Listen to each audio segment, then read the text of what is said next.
Pennsylvania had been free of rattlesnake bites for more than 25 years. That was until a fateful Sunday morning on July 19, 2015. Hit like and subscribe. This is Fierce. The great outdoors remain a mystery to most of us, but to Russell E. Davis, it was home. Born on November 2, 1975, in Greensburg, Pennsylvania, Russell was a tech enthusiast. He worked tirelessly for his associate degree from ITT in computer science, then for his bachelor's degree from AIU. His adulthood saw him working as a computer forensic instructor, then as the director of forensics at Precise Incorporated, Pittsburgh. So hard work wasn't strange for him.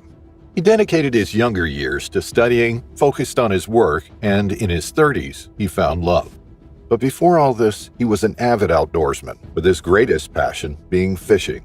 Like many of his colleagues, he wished for something to keep him grounded and relaxed outside of work. The outdoors became his great escape, his home away from home, and one of his most loved places in the world. It didn't matter where he was going, nor what he did. He simply loved being outside. What he didn't know, however, was that the great outdoors would eventually be the thing that took him away way too early from his friends, family, and girlfriend. In the quiet wilderness of Pennsylvania's Elk County, there's a majestic herd of nearly 1,400 elk. Some visitors to the area come simply to view the elk. Others like to share space with them through a host of robust outdoor adventures. This is where the 39-year-old decided one day to spend his free Saturday and Sunday, away from daily worries and his stressful work. Truthfully, Russell's story has a deeper connection to nature, rooted in his upbringing amidst Pennsylvania's scenery. His childhood memories were painted with scenes of fishing trips with his father and exploring the wooded trails near his home, so he definitely inherited the love for the outdoors from his parents, brothers, and sisters. Amid his academic and professional journeys, his love for nature remained the same. He sort of lived a double life, one where he enjoyed every moment spent outside, and one built on determination and diligence, where he earned his academic degrees. From time to time, however, he loved to escape into the tranquility of the wilderness, seeking solace in the embrace of nature. His true joy lay in the moments spent surrounded by the sights and sounds of the natural world. Weekends were reserved for fishing expeditions and camping trips, where Russell felt most alive beneath the open sky. Knowing Davis, it doesn't come as a surprise that he chose Elk County as his weekend getaway. The county's marvelous scenery, its rolling hills and lush forests, serve as a testament to nature's beauty. This is what made Russell fall in love with it.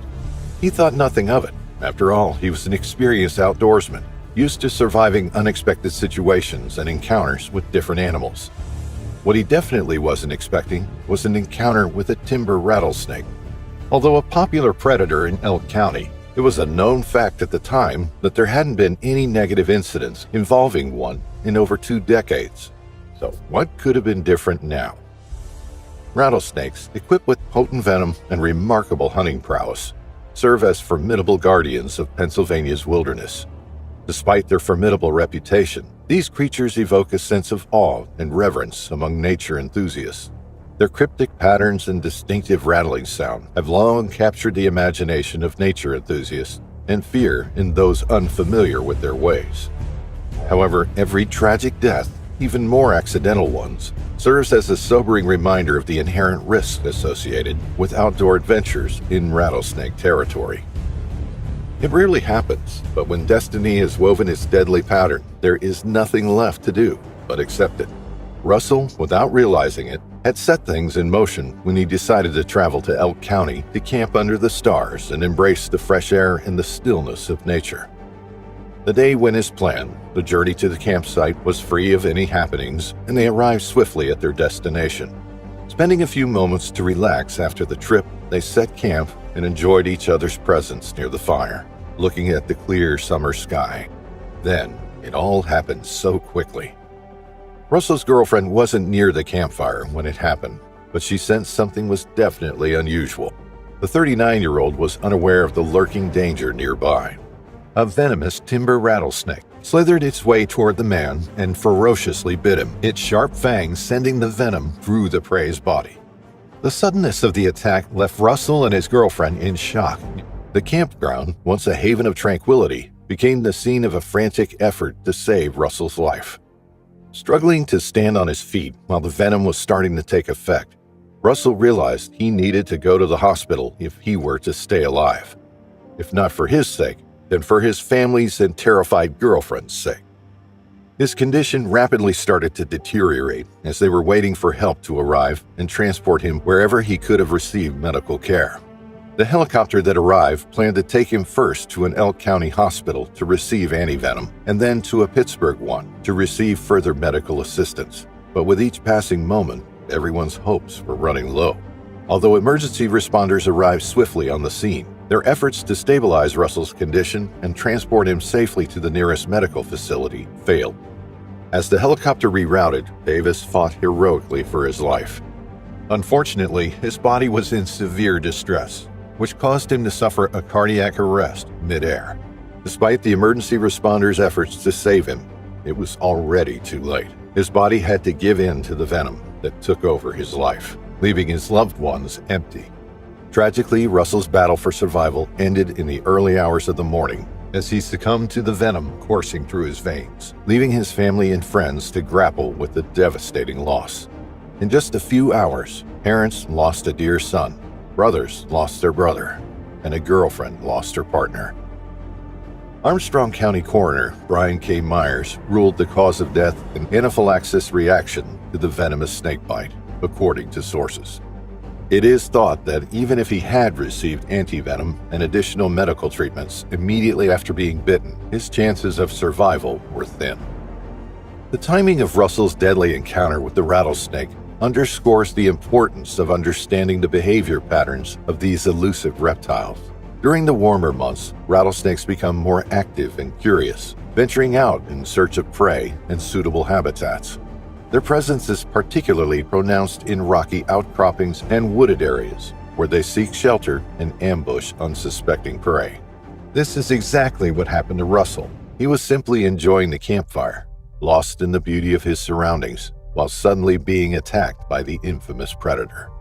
Perhaps the hot July night urged the animal to seek shelter. Perhaps it was famished and looking desperately for its next prey. Or perhaps something else scared the snake, and in a thick veil of confusion, it attacked an innocent man. All of these assumptions remain simple assumptions. What we know for sure is that even the most experienced outdoorsman can fall victim to the unpredictable predators of the world.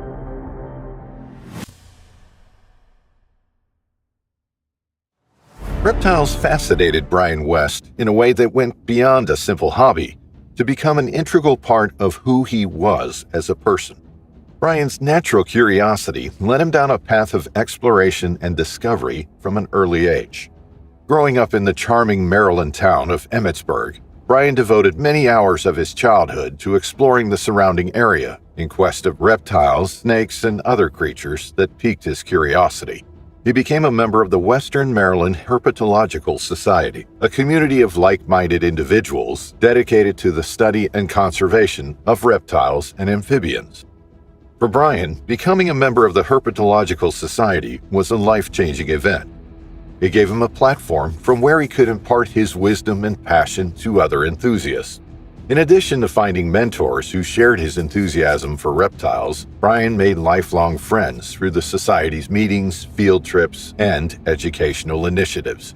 Brian was a key player in planning educational programs and community outreach events to debunk myths and misconceptions regarding reptiles as an involved member of the Western Maryland Herpetological Society. On May 29, 1992, tragedy struck when Brian Leslie West, the iconic 25-year-old snake enthusiast from Emmitsburg, Maryland, met his untimely demise. Renowned for his expertise in treating snake bites and other snake-related issues, Brian jumped headfirst into helping an Indian cobra deliver her eggs. Because Indian cobras rarely mate in captivity, he knew that his job was risky, but ultimately extremely important for the well-being of the snake and its eggs. Brian used to always put the animal's well-being over his, but this time it cost him greatly. An Indian cobra laying her eggs doesn't happen that often, especially when the snake grows in captivity. During a moment of weakness, Brian's life took a fatal turn. While the snake was lying on the ground, Brian decided to get up suddenly, thinking it was dead. It wasn't too far-fetched, as a similar experience in the past resulted in the snake's death. As he moved his body, Brian unconsciously left his guard down, and in that second-long moment of distraction, when he took his eyes off the cobra, the snake aimed for his foot in a painful grasp that could have meant only one thing: a deep, ferocious bite. Following the deadly encounter, Brian bravely attempted to reduce the danger by instructing his companions to secure the snake to prevent further harm. "It bit me on the foot. We've got to catch the animal and put it in the cage before the paramedics get here, so no one else gets hurt," he urged one of his friends who was present at the scene. In the few seconds that followed the bite, struggling to grasp at what had happened to him, Wes remembered he had a vial of venom in his pocket from a similar incident a few months prior. However, the clock was ticking, and the possibility of him getting an intravenous transfusion then and there was dimming by the second. With the amount of venom he got, he didn't have a chance. He was concerned for the animal. That's the way he's always been with them. They were one of his great loves. If he had survived, he'd have gone back and tried the same thing tomorrow. Brian's father, Larry West, said. Though Brian and his loved ones rushed to his aid, only 5 minutes after the bite, Brian passed away from cardiac arrest, leaving a devastated community and a legacy of love and devotion to his beloved reptiles behind. Brian had always found snakes fascinating and never considered them to be scary animals, only marvelous beings that needed to be understood and respected. His unique business involved giving demonstrations on snakebite treatments, where his knowledge and expertise proved invaluable in saving lives many, many times. Despite the risks involved, Brian approached his work with joy and enthusiasm, eager to share his fascination with others. Those who knew him were profoundly impacted by his teachings, which sparked respect and admiration for his bravery and commitment. Unfortunately, Brian's death was ultimately caused by this very passion, an irony only fate could have created. Among the most deadly snakes on the planet, the king Indian cobra struck during a moment of unwary weakness, killing its unsuspecting victim. The Indian cobra is a large, highly venomous snake and is a member of the Big Four species that inflict the most snake bites on humans in India alone.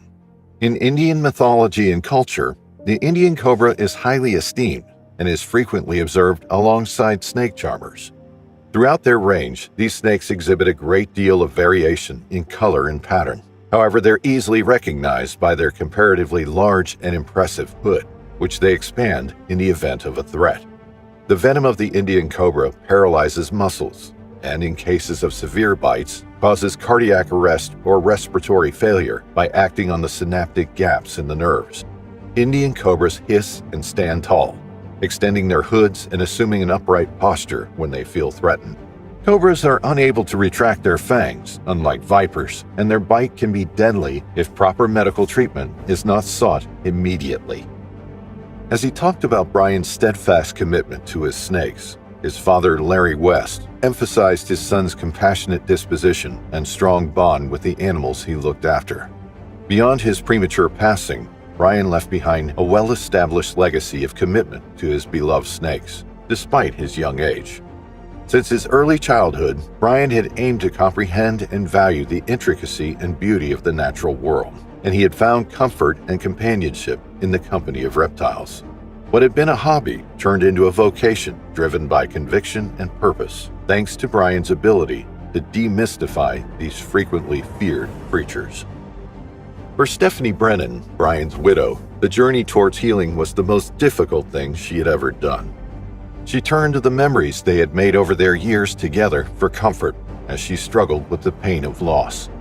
As time went on and the pain of losing her husband started to fade, Stephanie was forced to consider living through her husband's passing during a television show that examined his life and legacy. Honoring his wishes to ensure their continued care and protection, Brian's collection of over 50 exotic snakes, which included Burmese pythons, asps, and rattlesnakes, was carefully preserved and placed in zoos and other collections. In the years that followed, people who knew Brian and his fervent efforts to end the stigma associated with snakes remain imprinted in their hearts. Even though his tale is tragic, it highlights the close bond between nature and humans, as well as the human need to appear unstoppable to predators. As Brian had declared prior to his deadly assault, "I have never been bitten. They're great things. People are much too afraid of them." Elsinore native Terry Brown, age 50, was camping near the Current River along with his family. They decided to go on a family camping trip in the heart of Missouri to relish in the summer sun in the hopes of taking part in a double celebration. The 4th of July, an iconic American holiday, and Terry's 50th birthday, an iconic event in the Brown family. Current River seemed like the best possible place for their family to spend some quality time together. His wife Eileen would enjoy a well-deserved time off. His daughter would show her love for her dad by celebrating his birthday the way he most wished for it, and his nephew would play around in the water and spread immense joy among all of them. But most of all, he just wanted to enjoy some peace and quiet in the beautiful nature that surrounded the campsite, and maybe even explore the park during a few hikes through the woods. Nothing that would strain him, however, as he complained of some chest pains a few days prior to leaving for the camping trip.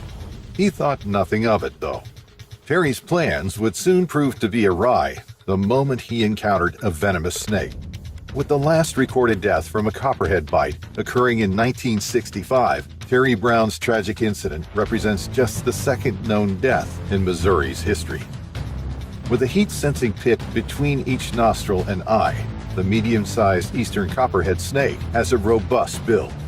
It has dark brown bands that resemble hourglasses and is gray, copper, tan, or pinkish tan, with markings often edged in white. Large dark gray or brown spots with a cream color border that partially overlaps the body sides can be seen on the belly. For most of the young eastern copperheads and some of the adults, the tip of the tail can be yellow. These are the snake's main characteristics, which one should always look for when identifying it. In Missouri, the most prevalent venomous snake is the eastern copperhead. You don't have to be afraid of copperheads, though, as information and help are almost immediately available, and its venom is not very potent. They can easily be distinguished from other Missouri snakes and avoided because of their unique appearance. The copperheads of Missouri are pinkish tan in color, with dark brown markings resembling hourglasses or bow ties running the length of their backs. Their ability to blend in with the foliage on rocky hillsides and forest edges helps them hide from predators. The majority of venomous snake species are shy and typically stay away from humans. They usually try to avoid being noticed when they're spotted in the wild by staying still. When someone provokes them, they often try to run away rather than defend themselves. These snakes will, however, make every effort to defend themselves if they find themselves cornered. This is probably what went down on that summer evening. The snake sought refuge, but it was disturbed by Terry Brown. Terry knew all of this. His wife said that he would often catch snakes on their property and release them in the wild if they were venomous ones, in hopes of keeping their family safe. However, that fateful evening on June 30th, 2012, he heard a cry for help, and he couldn't ignore it. Inside a tent nearby, a copperhead was slithering its way toward a couple of campers. Frozen in place and not knowing how to react, they simply shouted for help as loud as they could, alerting the 50-year-old man who was camping. Terry reacted immediately and ran to their aid when he came face to face with the snake in question. Not a usual snake at all, but also not one he hasn't seen before, so he was confident he could get it out of the tent easily. The series of events that culminated in Brown's premature death happened very quickly. Brown attempted to remove the snake from their shelter slowly and steadily. He approached the snake with a gentle heart and hoped to end the matter rapidly and ease the minds of the terrified campers. The copperhead had other plans, however. Just as Terry had finally managed to catch the snake, its fangs caught the man's thumb in a ferocious bite. As he fell to his knees in pain, the snake ran away from the tent, where tragedy struck the Brown family. Terry's loved ones started to panic as the 50-year-old man felt the repercussions of his actions. His heart started to beat abnormally fast. His arms started to spasm, His brain told him only one thing: this is it. Terry Brown was rendered unconscious in a matter of minutes, and though heroic rescue attempts were made as he received medical treatment at the nearest hospital, he died in Poplar Bluff 9 hours later, on July 1st. His loved ones stood over him in shock, finding it hard to believe that Brown was truly dead. A man at his peak, only 50 years old, who was supposed to enjoy many more years alongside his family, was taken away too soon. The cause of death was ultimately a heart attack, and it's believed that the bite and the mild venom of the copperhead snake contributed to it. Eileen, his spouse, expressed her deep sadness over the unanticipated death, stressing that because of their rural upbringing, he was accustomed to dealing with snakes. Their family was left in shambles, especially because what started as a trip meant to celebrate his 50 years on Earth ended abruptly, with him being taken away way too soon. It shouldn't have happened. I know accidents happen, but it just shocked the whole family. They're all just devastated over it. It was his 50th birthday, Eileen Brown said at the time of the event. Don't mess with snakes. Stay completely away because you never know. We never knew that was going to happen to him because he was used to it, Eileen Brown added. Wildlife experts and conservation officials have taken time to reflect on the circumstances surrounding Brown's death. Although snakebite incidents are uncommon, Jeff Brigler, a herpetologist with the Missouri Department of Conservation, pointed out that they can be extremely dangerous when they do happen. He draws attention to how young men between the ages of 17 and 27 are particularly vulnerable because they are more likely to participate in outdoor activities that put them in danger of encountering snakes. Brigler noted that copperheads have less potent venom than species such as the timber rattlesnake. He does stress, though, that even small amounts of venom can be fatal, especially if the victim has a serious allergic reaction or other underlying medical conditions. Since Brown's deadly heart attack was most likely caused by the venom, it is even more important to get medical help right away in these cases. The fact that fatal snakebite incidents are uncommon in Missouri emphasizes how important Brown's passing is as a sobering warning about the possible dangers of interacting with wildlife. Looking back at the historical records, Joe Jarrett realized that Brown's death represents just the third known death in Missourian history that has been linked to venomous snakebite deaths. The other two incidents happened in 1933 and 1965. Following Brown's passing, his family has released a statement expressing their sorrow and urging people to use extreme caution when interacting with snakes in the wild. In addition to highlighting the significance of obtaining rapid medical attention in the event of a snakebite, they sought to increase public awareness of the possible risks associated with these interactions. Terry Brown's untimely death serves as a reminder of the possible dangers that come with coming into contact with poisonous snakes in the wild, even those less poisonous. Though they are uncommon, these kinds of incidents can have serious repercussions, no matter how much of an expert in handling snakes you are.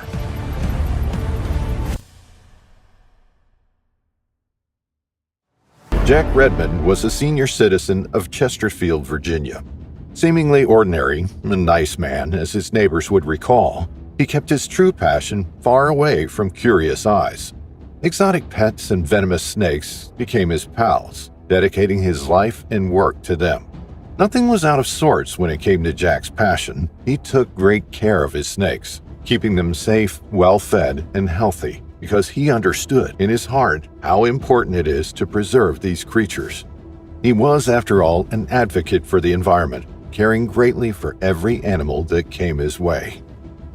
Despite his admiration for snakes, he wasn't always a rule follower. In fact, his collection of venomous reptiles defied Virginia state law on multiple counts. While it is believed that he knew how to take very good care of his slithering friends, authorities still scrutinized him for endangering his community, even though the snakes were always caged and well supervised. During his lifetime, he managed to collect quite an impressive stack of defiant local ordinances prohibiting the possession of such animals. However, this didn't stop him from expanding his snake portfolio. In all truth, Jack Redmond was known throughout his community as the man with a great passion for nature that he was. Jack even dedicated his days to studying and learning more useful information on an array of exotic creatures. Snakes weren't his only passion, though. He cared deeply about tropical birds, reptiles, and many other exotic animals. His mind, heart, and eventually his home became a sanctuary for the fascinating and misunderstood creatures. The 70-year-old man remained loyal to his collection of snakes, which truly captured his heart. Each serpent held a special place in his home and affections, his collection ranging from rattlesnakes and copperheads to vipers. His basement became a true at-home zoo, and he was definitely proud of the work he put in to make his venomous pets comfortable. He meticulously researched their habits, their habitats, and their needs, striving to provide the best possible care for his slithery companions. His basement became a labyrinth of terrariums and cages, each carefully designed to mimic the natural environments of his companions. His family was aware of his passion for exotic and wild animals, but kept in mind who Jack really was. Jack was a loving and wonderful husband, an amazing friend to so many people. As a true protector of the wild, Jack created a sort of routine that he would meticulously follow every day, so as to ensure his collection was intact. Every day, he would clean the snakes' cages, feed them, and spend time with them. Despite what people believed, not all of the snakes in his collection were venomous. He created a home for many non-venomous snakes, as well as for other types of exotic animals. But one day, his routine would prove to be fatal. October 1st, 2012, a Monday that started just like any other. Jack started his day as he normally used to. He spent some time with his wife, had breakfast, and then decided it was that time of the day when he would have to visit his basement zoo. So he did. He descended into the basement, took a look around, and started his caretaking routine. First, he inspected the cages of his dear snake pets. Then he started to clean them one by one. The steps were very clear in his mind, especially as this wasn't a new task for him. At the end of the cleaning, he decided to reward each snake with something to eat for their good behavior. Notably, Jack used to spend plenty of time doing his chores in the zoo basement.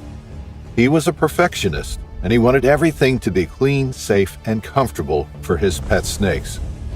When it was time to clean the cage of a bamboo viper, something went amiss. Jack religiously followed all the steps he was used to in order to clean the snake's habitat, but when it was finally time to place it back in the cage and reward it, the bamboo viper had other plans.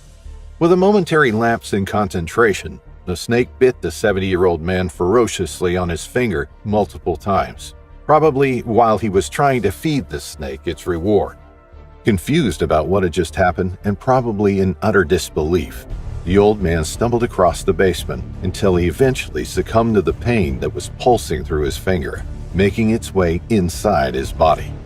A moment, a second, and poof, as defiance of the law regarding his venomous snakes ultimately led to his death. It's unclear whether or not he screamed for help and nobody heard him, or if his wife spent too much time before alerting authorities. What we know is that Jack's body was found by his wife in the afternoon, at around 3 p.m. In a haze of panic and confusion, the woman managed to call the police and the ambulance, but they arrived way too late at the scene. Jack was already dead, surrounded by his 40 snakes, 24 of which were venomous. Why hadn't she found him sooner? Well, she was probably used to him spending hours upon hours taking care of his pets, so she didn't think anything of him taking a long time returning from the basement. Why didn't she hear him scream? He probably didn't scream at all.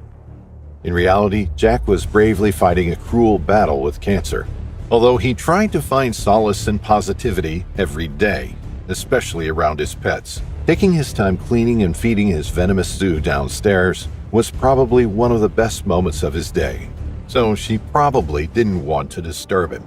The sadness of it all is that authorities believe that if his wife found him a bit earlier, preferably as soon as he was bitten, he could have survived the incident. Or probably not, knowing his underlying health issues and weak immune system caused by his cancer diagnosis. It's not simply a black and white issue, whether you're going to live or you're going to die if you're bit by the snake. J.D. Kleopfer, a state game and fisheries official, told the Times-Dispatch. A person's age and their health, those are other factors that kind of come into play, along with the location of the bite. As the man everyone loved perished so suddenly and sadly by his own animals that he loved dearly, one simply wonders what happened with his collection.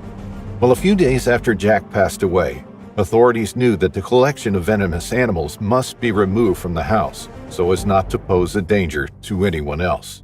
The Department of Game and Inland Fisheries removed the 24 venomous snakes Jack owned illegally, while leaving behind the non-venomous ones and the other exotic animals that he owned legally.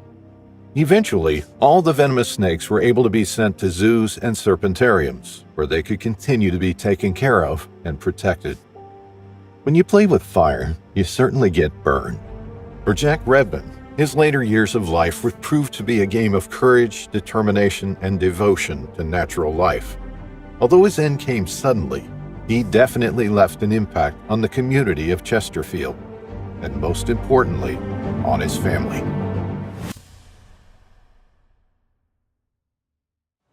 It was a hot, late summer day back in 2001. Some might say it was a perfect time to explore the beauty of Georgia. In the mornings, it wasn't too hot or cold, and people were still enjoying the weather, while looking forward to the chilly air of the evenings. In a small house in Folkston, Georgia, a young 18-year-old Audrey Rose McIntosh was lazily spending the official last day of summer, August 31st, which coincidentally fell on a Friday, setting the start of a most awaited weekend. Audrey couldn't wait for some time off to enjoy the last days of summer and the warm weather in the comfort of her own home. On that late summer day back in 2001, Audrey thought she would enjoy some time off, probably watching TV or listening to some music, as any other 18-year-old would do. The day started wonderfully in the McIntosh household. The remote location of her home offered many advantages to Audrey. She could enjoy the surrounding nature anytime she wanted, sunbathe in her backyard, listen to her favorite songs however loud she wished, and so on. However, she knew her responsibilities couldn't wait much longer for her to stop her laziness streak. Later in the day, as the sun was still burning hot, Audrey decided to open the windows and doors in order to maybe cool down the house a bit. Nothing out of the ordinary, she used to do this almost every day, like some sort of routine driven by the hot summer days she had just endured. Pushed by her diligent and independent nature, the young woman took on the responsibility of doing laundry, a task some hate, but she definitely loved. From sorting the clothes, to choosing the correct laundry detergent and fabric softener, to drying the clothes and then folding them carefully, almost without any wrinkles, Audrey felt she was in heaven. It might sound weird for someone who doesn't enjoy such mundane activities, but this routine kept Audrey in check and gave her a sense of security and maturity that nothing else had so far. After all, she barely graduated high school and turned 18, so this was her making her first steps into adulthood. As she sorted through the piles of clothes that awaited her in the laundry room, her mind wandered, lost in the rhythmic hum of the washing machine she found so comforting. Little did she know that her domestic routine would soon be disturbed by a danger she hadn't thought of that day or ever before. As Audrey reached for the laundry basket that held some more unsorted clothes, her hand briefly and lightly touched the cold metal of a vent situated near her ankles. In a matter of seconds, something grazed her leg. Scared, she jumped, taking a few steps back and letting out a high-pitched scream. Setting her eyes on the ground, she saw it, a venomous serpent looking at her with threatening eyes. Frozen, scared, and on the verge of crying, Audrey was unsure of what to do. Her instincts told her to run, but she was cornered. Before being able to make an escape plan, the snake lunged at her, biting her exposed leg, then took off down the vent where it came from. Amazed at what had happened to her, Audrey's mind was filling with questions. What kind of snake was that? Was it venomous? Who should I call? How should I call? I don't have a phone here. I don't want to die. Her heart was racing. The snake that slithered its way into her home, her safe haven, was probably drawn by the cool shelter the house could have provided for it, so he stayed quietly in the vent until Audrey bothered it. Still, she couldn't believe her eyes. The site where the snake bit her hurt like crazy, pulsating so fast that she couldn't bear the pain. The 18-year-old knew she had to act fast, whether or not this was a venomous snake or not. She could no longer rely on chances, but on facts. So the only thing she thought to do amidst her despair was to run to her nearest neighbor. Now you're probably thinking, great, she must have been surrounded by neighbors, just as in any other American town. The unfortunate truth is that Audrey's home was situated in a much too remote location. So remote that in fact her closest neighbor was half a mile away. This didn't let her down. She was determined to make it through. And summoning the last bit of energy she had in her body, the 18-year-old started her long journey. Normally, a half-mile walk takes about 15 to 20 minutes, but to Audrey, it felt like an eternity. Every step she took, she could feel the venom coursing through her veins. Her legs tightened more and more with every minute that passed, while tears were grazing her rosy cheeks. In the sweltering heat of the afternoon, without any water that could quench her thirst, this half-mile walk felt like a marathon. It was a race against time, a race that would ensure her livelihood, so Audrey refused to yield. She was known for her determined and stubborn nature, and nothing could stop her now. Her breath became more and more abrupt. Her heart raced so fast she was feeling it in her throat. Her pulse was pounding in her ears like a macabre drumbeat, leading her to death. Still, after what felt like days of walking, she reached the sanctuary of her neighbor's house. She made the last few steps toward the door, her body trembling from exhaustion, and her voice choked as she asked for help. Her neighbor rushed to her side, only to learn the awful truth. Audrey was bitten by an unknown snake. She realized in that moment that not even a second could be wasted, so she lunged to the phone and dialed 911. Emergency responders arrived hastily, blasting the sirens of salvation. It was only then, when Audrey heard her heroes coming to save her, that she finally gave in and rested her eyes. The 18-year-old Audrey McIntosh was rushed to Shands Hospital in Jacksonville, Georgia, in a helicopter. The sound of the propellers reminded her of the hum of the washing machine she was supposed to be loading with clothes right at that moment. Immediately after arriving at the hospital, she was quickly examined by the doctors, who were determined to save her. They administered antivenom, kept her vitals in check, and fought alongside her for her life. Unfortunately, too much time had passed between the snake bite and her receiving antivenom, which resulted in slim chances of survival. It didn't help that she strained her body during the walk to her nearest neighbor to call 911, nor did the hot summer day. After a heroic fight, Audrey finally gave in and succumbed to an early and undeserving death. Her mother, Glenda Davis, was left in pieces as she lost her dear child. The entire community of tight-knit Folkston was devastated at the loss of such a young soul.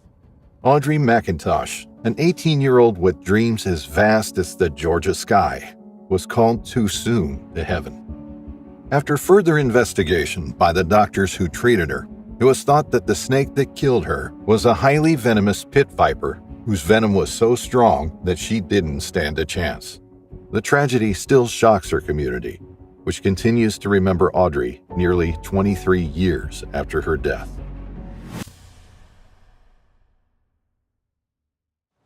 Picture this: Abu Zareen Hussein, a 33-year-old Malaysian firefighter, has a remarkable ability to handle venomous snakes. His rise to international fame was not planned. It was a result of misconceptions and unintentional fame. In a strange twist of fate, British tabloids misrepresented him as a man who married his pet snake, believing it to be the reincarnation of his deceased girlfriend. Suddenly, the world knew him as the Snake Whisperer, a title he never sought, but one that would define his legacy. However, behind the viral sensation was a man who was deeply committed to his work. Abu Zareen's fascination with snakes stemmed not from whimsy, but rather from a deep respect for these creatures. His interactions with venomous snakes were not displays of bravado, but rather demonstrations of his understanding of their behavior. In the heart of Malaysia, amidst the lush greenery and winding rivers, Abu Zareen Hussein found his calling. His journey wasn't one of seeking glory or chasing fame, It was a humble quest to understand and protect the creatures that roamed his homeland. Born into a family where snake handling was more than a skill, it was a legacy. Hussein inherited his father's knowledge and set out on a path that would forever link his fate to that of the slithering serpents. Spitting cobras embody both the wonder and danger of the snake kingdom. With an almost unbelievable evolutionary adaptation, these serpents have mastered the art of defense through offense. Their venom, a potent concoction of toxins, serves two functions. It harms their prey and deters potential predators. Spitting cobras, unlike their venomous counterparts, have an additional weapon in their arsenal, the ability to project their venom with deadly accuracy. This formidable skill, honed through millennia of evolution, transforms them into formidable adversaries, capable of incapacitating prey from a distance of several meters. However, their aim is not haphazard. Studies show that spitting cobras consciously target their aggressors' eyes and faces, a calculated strategy designed to blind and disorient. Yet for herpetologists and scientists tasked with studying these enigmatic creatures, the challenge goes beyond mere observation. Collecting venom from spitting cobras requires a delicate balance of caution and precision. Because these snakes can shoot projectiles in addition to their fangs, they present a dual threat, forcing researchers to negotiate a hazardous environment. The stakes are high, for the venom of spitting cobras exacts a heavy toll on human lives. More than 100,000 people are bitten by poisonous snakes every year, and spitting cobras are responsible for a large number of deaths. This is a sobering reminder of the deadly power of these serpents, because the effects often go well beyond death, leaving survivors to deal with lifelong physical disabilities and disfigurements. Although not naturally hostile, when cornered or threatened, they use their deadly arsenal with deadly accuracy, frightening even the most experienced snake handlers. Spitting cobras hold a special place in the complex web of life, demonstrating the remarkable adaptability of these amazing animals. The precarious balance between predator and prey, survival and extinction, is brought to light by their existence. Abu Zareen was more than simply a viral sensation to those who knew him outside of the press. He was a friend, a mentor, and a source of strength. His days were devoted to serving his community, rather than chasing danger for the sake of excitement. Hussein's responsibilities as a firefighter for the Malaysian Fire and Rescue Department went well beyond putting out fires. They also included the fine art of handling snakes, which he practiced with reverence and dedication. The world saw Abu Zareen as the Snake Whisperer, a title that did not reflect the depth of his knowledge and reverence for these often misunderstood animals. His interactions with poisonous snakes were not just showy, but rather a mutually respectful language, an acceptance of the beauty and danger that were part and parcel of the reptilian world. Hussein aimed to eliminate fear through knowledge and understanding by working to debunk myths and misconceptions. However, Abu Zareen Hussein paid a heavy price for his fame. In one interview, he recounts one of his worst bites. The pain from a snake bite is very severe, to the point where you can't even describe it. The worst bite would have to be the 8th time. Battling their deadly bites became a grim reality of his chosen path. Despite facing the brink of death on multiple occasions, he remained steadfast, driven by a purpose larger than himself. For him, the risk was worth it if it meant educating others about the misunderstood world of snakes, and most importantly, saving the people in his community from possible dangerous situations.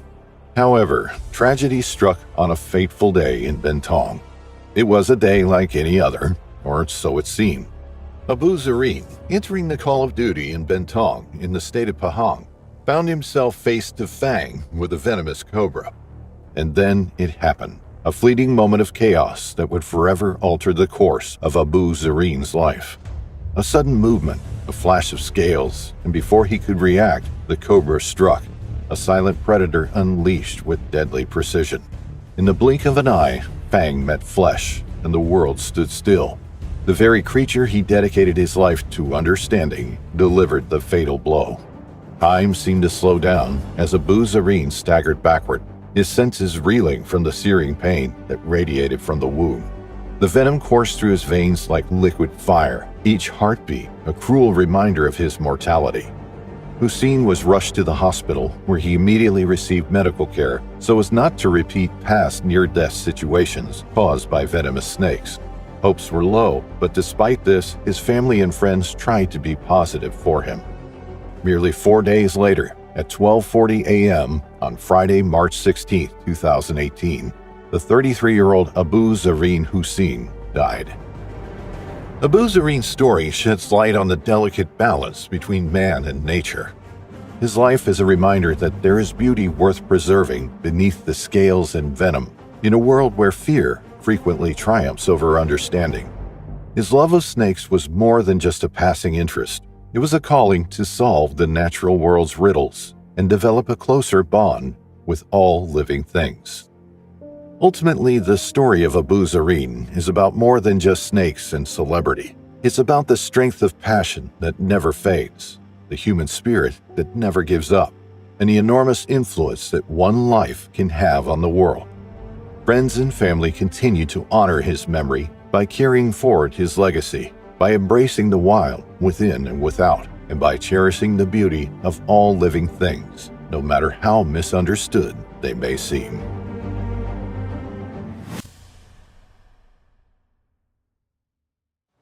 Nothing could beat the Australian sun, not even the ever so slightly cooler weather of early autumn.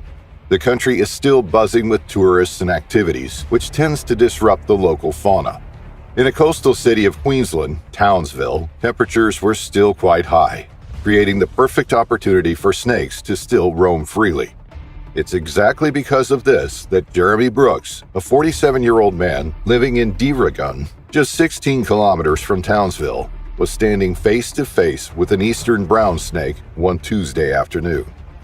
Jerromy was a man with a heart so big that you couldn't simply not adore him. A father of 3, Jerromy had a soft spot for kids, and despite his big build, he was a softie. Greenleaf's early learning daycare was filled with the sound of kids running around the yard, playing, swinging, and doing whatever small kids do to feel pure joy. While attending to the kids, one of the educators saw something moving in the grass. At first, they thought it was just their imagination, but on a second look, the culprit revealed itself for a few seconds. It was clear as day, a snake. Without wanting to create panic among the kids, the educator and their colleagues instructed the little ones to go back inside as it was nap time. After ensuring everyone was safe, they made a call.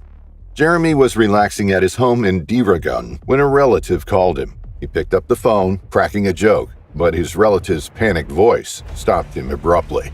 As the family member described the snake that was still roaming free around the playground, Jerromy knew the situation was serious, and although he wasn't instructed to remove snakes, he just couldn't stand by, wondering if those little kids were safe or if the snake had made its way inside the building. The image of his own children kept popping up in his head.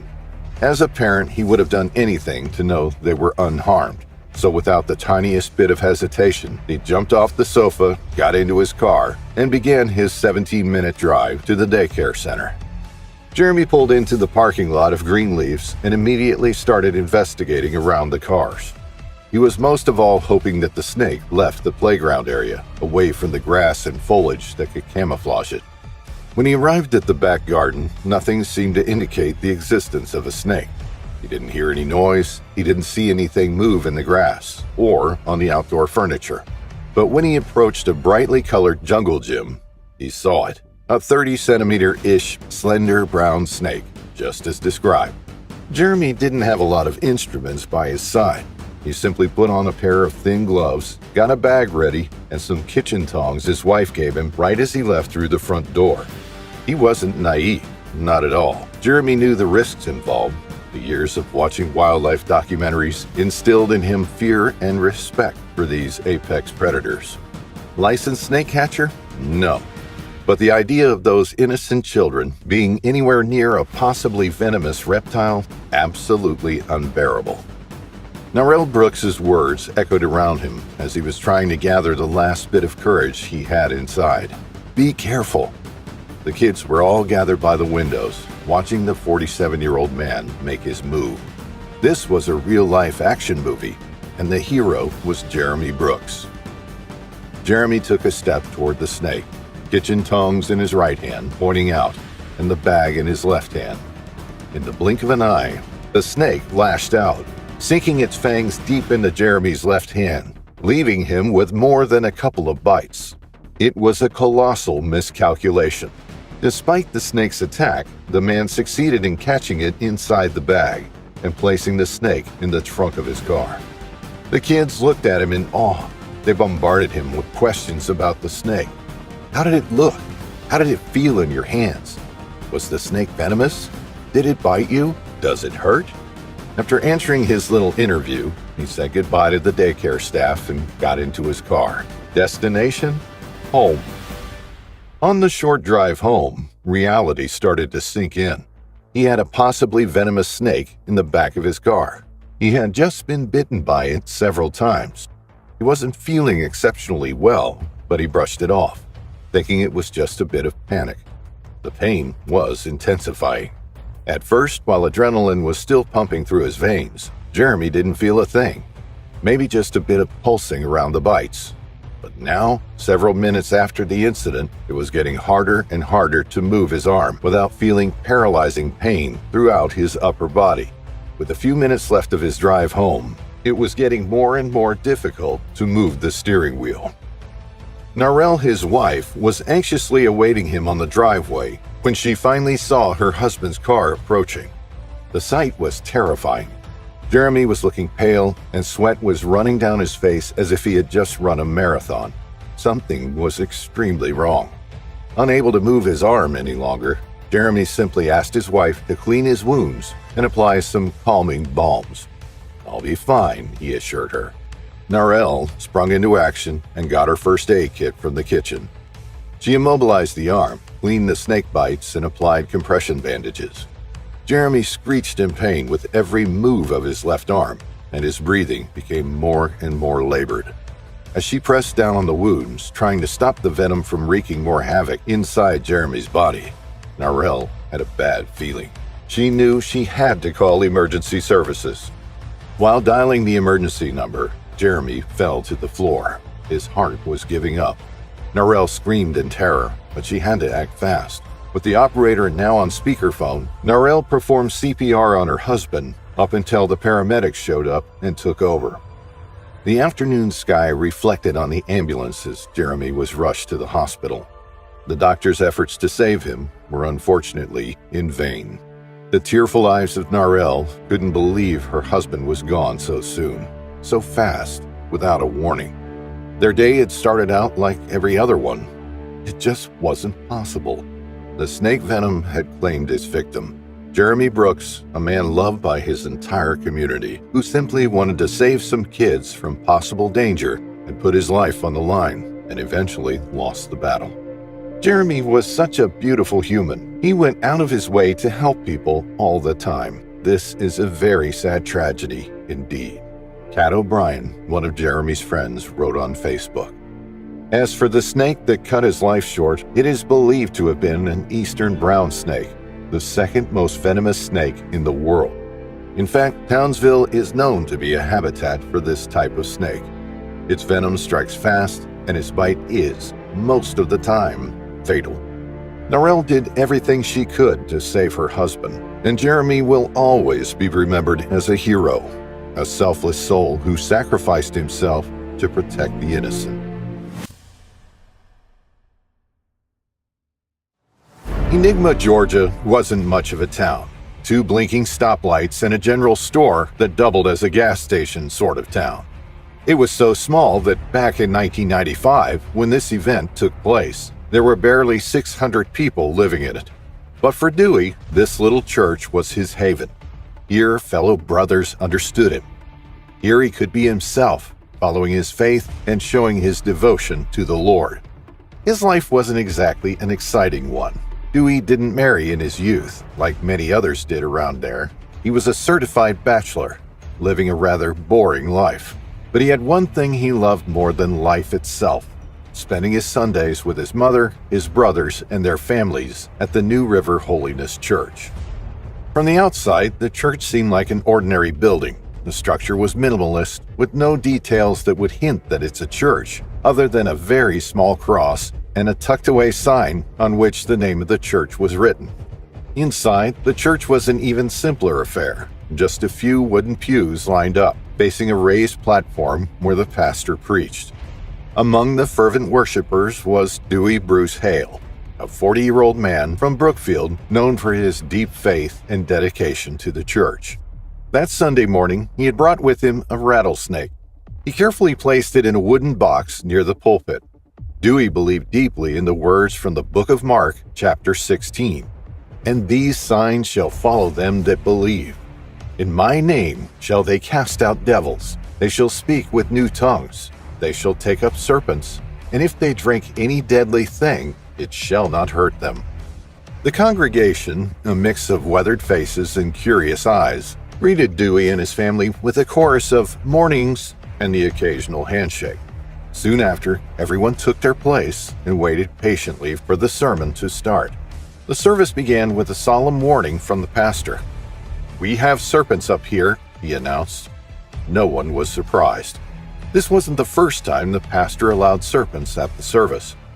In fact, he encouraged his congregation to bring poisonous snakes in the name of the Lord. Other than snake handling, the pastor also practiced fire dancing and poison drinking, but only on rare occasions. Among the snakes that slithered along the pews over the years, rattlesnakes were the most popular. What makes a rattlesnake unique is, well, its rattle. The snake uses it to warn potential aggressors to back off or to distract prey. The famous rattle noise comes from the sound created when hollow and bony donut-like segments in the rattle bang together. Mix this unusual sound with the music and the preaching of a holiness church, and you get the best showcase of danger. The atmosphere quickly shifted as the crowd grew louder. Guitars, drums, tambourines, and vigorous singing erupted through the room. The music filled the air with catchy, repetitive lyrics that inspired toe-tapping, hand-clapping, and foot-stomping. Congregants hopped and danced, fully immersed in the exciting energy of the service. They threw the snakes over their shoulders, raised them above their heads, dropped them down their shirt fronts, and let them coil around their arms.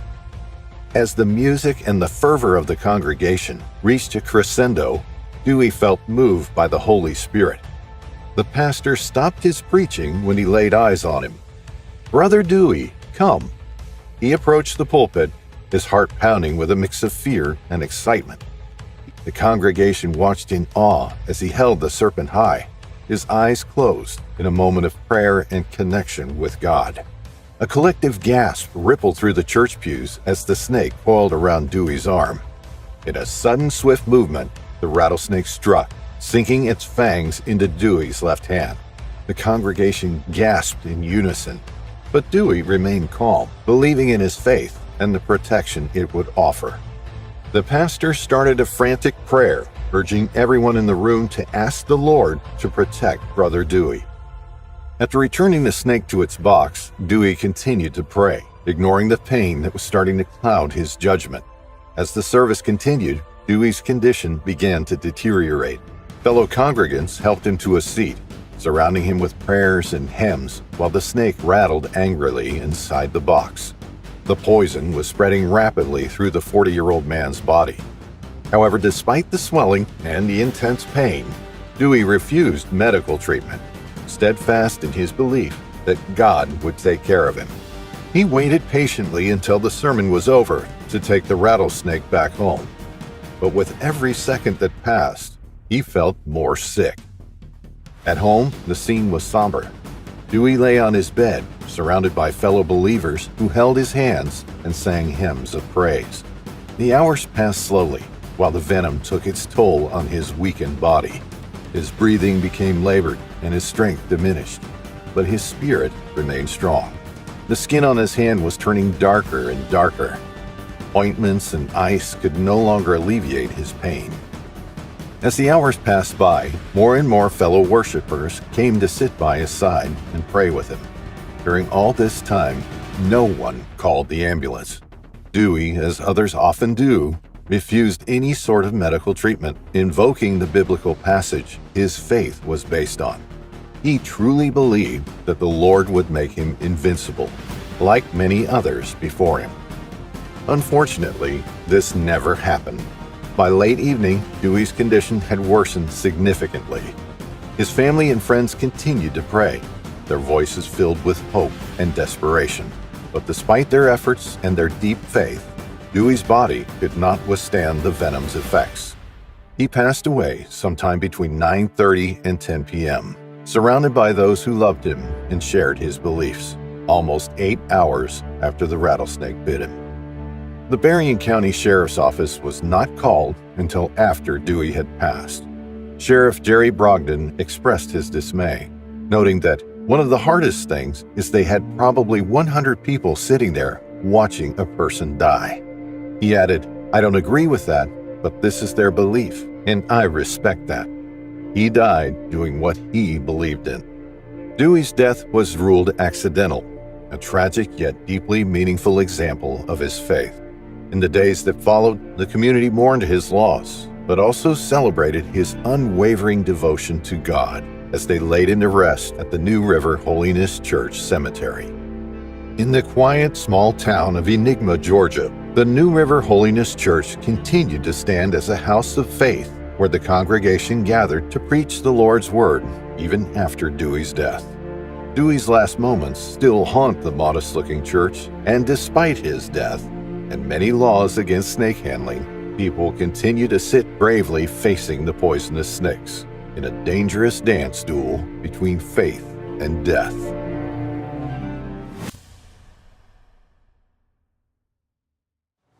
Wade Westbrook was known around his East Ridge, Tennessee community as the local snake expert. If you had a problem with a snake, you would call Wade. If you needed to identify a snake species or gender, you would call Wade.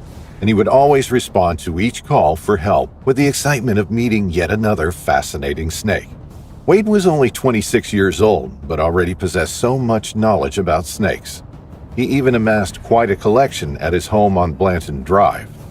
However, the 26-year-old was no stranger to encounters with the law because of his pet snakes. Tennessee law prohibits the possession of native species in a captive environment. Even transporting any species, especially a venomous snake, requires many different permits so as to ensure that it won't pose a public safety issue. Wade managed to evade the Tennessee law by keeping his snakes hidden, even though everyone knew in the back of their minds that he probably turned some of the snakes he met during his short lifetime into his own pets. In his vast experience, in spite of his age, of handling snakes, Wade encountered many species that would confirm the admiration and affection he had for these animals. His mother recalls him being bitten a few times during his interaction with venomous snakes, but he made a swift recovery each time after being administered anti-venom. Knowing all of this, everyone seemed to wonder what could have possibly gone wrong on that fateful Saturday night in January 2011, when Wade finally met his demise. The sequence of events is blurry, but investigators managed to compile a timeline that leads us to wonder what actually happened. On Saturday night, January 29, 2011, Wade was relaxing at his home on Blanton Drive in East Ridge, Tennessee. Suddenly, a friend of his called with an emergency. He found a snake in his backyard, and he needed an expert to determine its species and gender. Wade didn't hesitate for a second. He urged his friend to hurry up and come to his home in the quiet Chattanooga suburb so he could take a look at the snake. Knowing his friend managed to catch the snake and safely transport it to his home, Wade was sure the snake wasn't aggressive. He didn't even think it was a poisonous one, but as his friend stepped into his home and opened the improvised enclosure where the snake was hiding, Wade knew for sure this was a copperhead snake, one of the most common venomous snakes in North America. He took a closer look at the seemingly calm snake and started to analyze it. It had a distinctive copper-colored head, which is where copperheads get their name from. Its body was a tan to brown color, with dark hourglass-shaped crossbands. It also had elliptical pupils, a characteristic feature of pit vipers. Wade then thought of where the snake was found. Usually, copperheads like to hide in rocky environments, swamps, or wooded areas. In Tennessee, though, it was known that these types of snakes had a habit of venturing past their usual habitats and into suburban areas. This is exactly where the copperhead was initially found. The big question was still floating in the air. Why isn't it hibernating as it should have? Then it occurred to Wade it was probably one of the late batches of snakes that were born in late fall in the area and simply skipped its hibernation period as it was too small. With this array of information, Wade explained his presumption to his friend and proceeded to place the snake back in its temporary enclosure. While talking with him, Wade couldn't help but think the snake possibly came from a collector or a breeder of exotic animals, but he eventually didn't vocalize this concern. After a few moments, Wade's friend reminded him that he was unsure of the snake's gender and asked him if he could take a look and determine it. Wade took the snake back into his hands and examined its body. He knew that he must look at the shape of its tail, its head, and the width of the snake's body in order to make a proper assumption. A young copperhead would have probably been around 7 to 10 inches long. He knew that females grow to be way longer and larger than males, but also that male copperheads have a longer tail than the females. Unfortunately, he didn't manage to voice his expert opinion. While calm at first, as Wade continued to examine the snake, it became a bit agitated, bordering on aggression. With a faster-than-lightning move, the snake, now wrapped around Wade's arm, struck his fatal bite just above the elbow. His friend was startled as Wade was struggling to place the snake back into its makeshift cage. Wade tried to extract the venom out of his arm, but failed miserably. Then he tried to inject it with a DIY anti-venom. Nothing was working. As the venom was rapidly coursing through his veins and entering his body, Wade knew it would be different this time around. He began to feel dizzy and to tremble trying to reach the couch. With his time running out fast and his energy leaving his body, he desperately asked his friend to call for help. Then all went black. Wade's friend scrambled around the room, not knowing what to do. He knew that if police were to come to Wade's home, they would find him possessing an illegal copperhead. More than that, they would find Wade's personal collection of snakes. And they would soon see that despite him legally owning a few non-venomous species, Wade challenged the law a bit by collecting a few venomous ones as well. No matter the scenario, Wade's friend couldn't see a happy ending in sight. Desperate for a way out, the man called a couple of Wade's other friends to his rescue.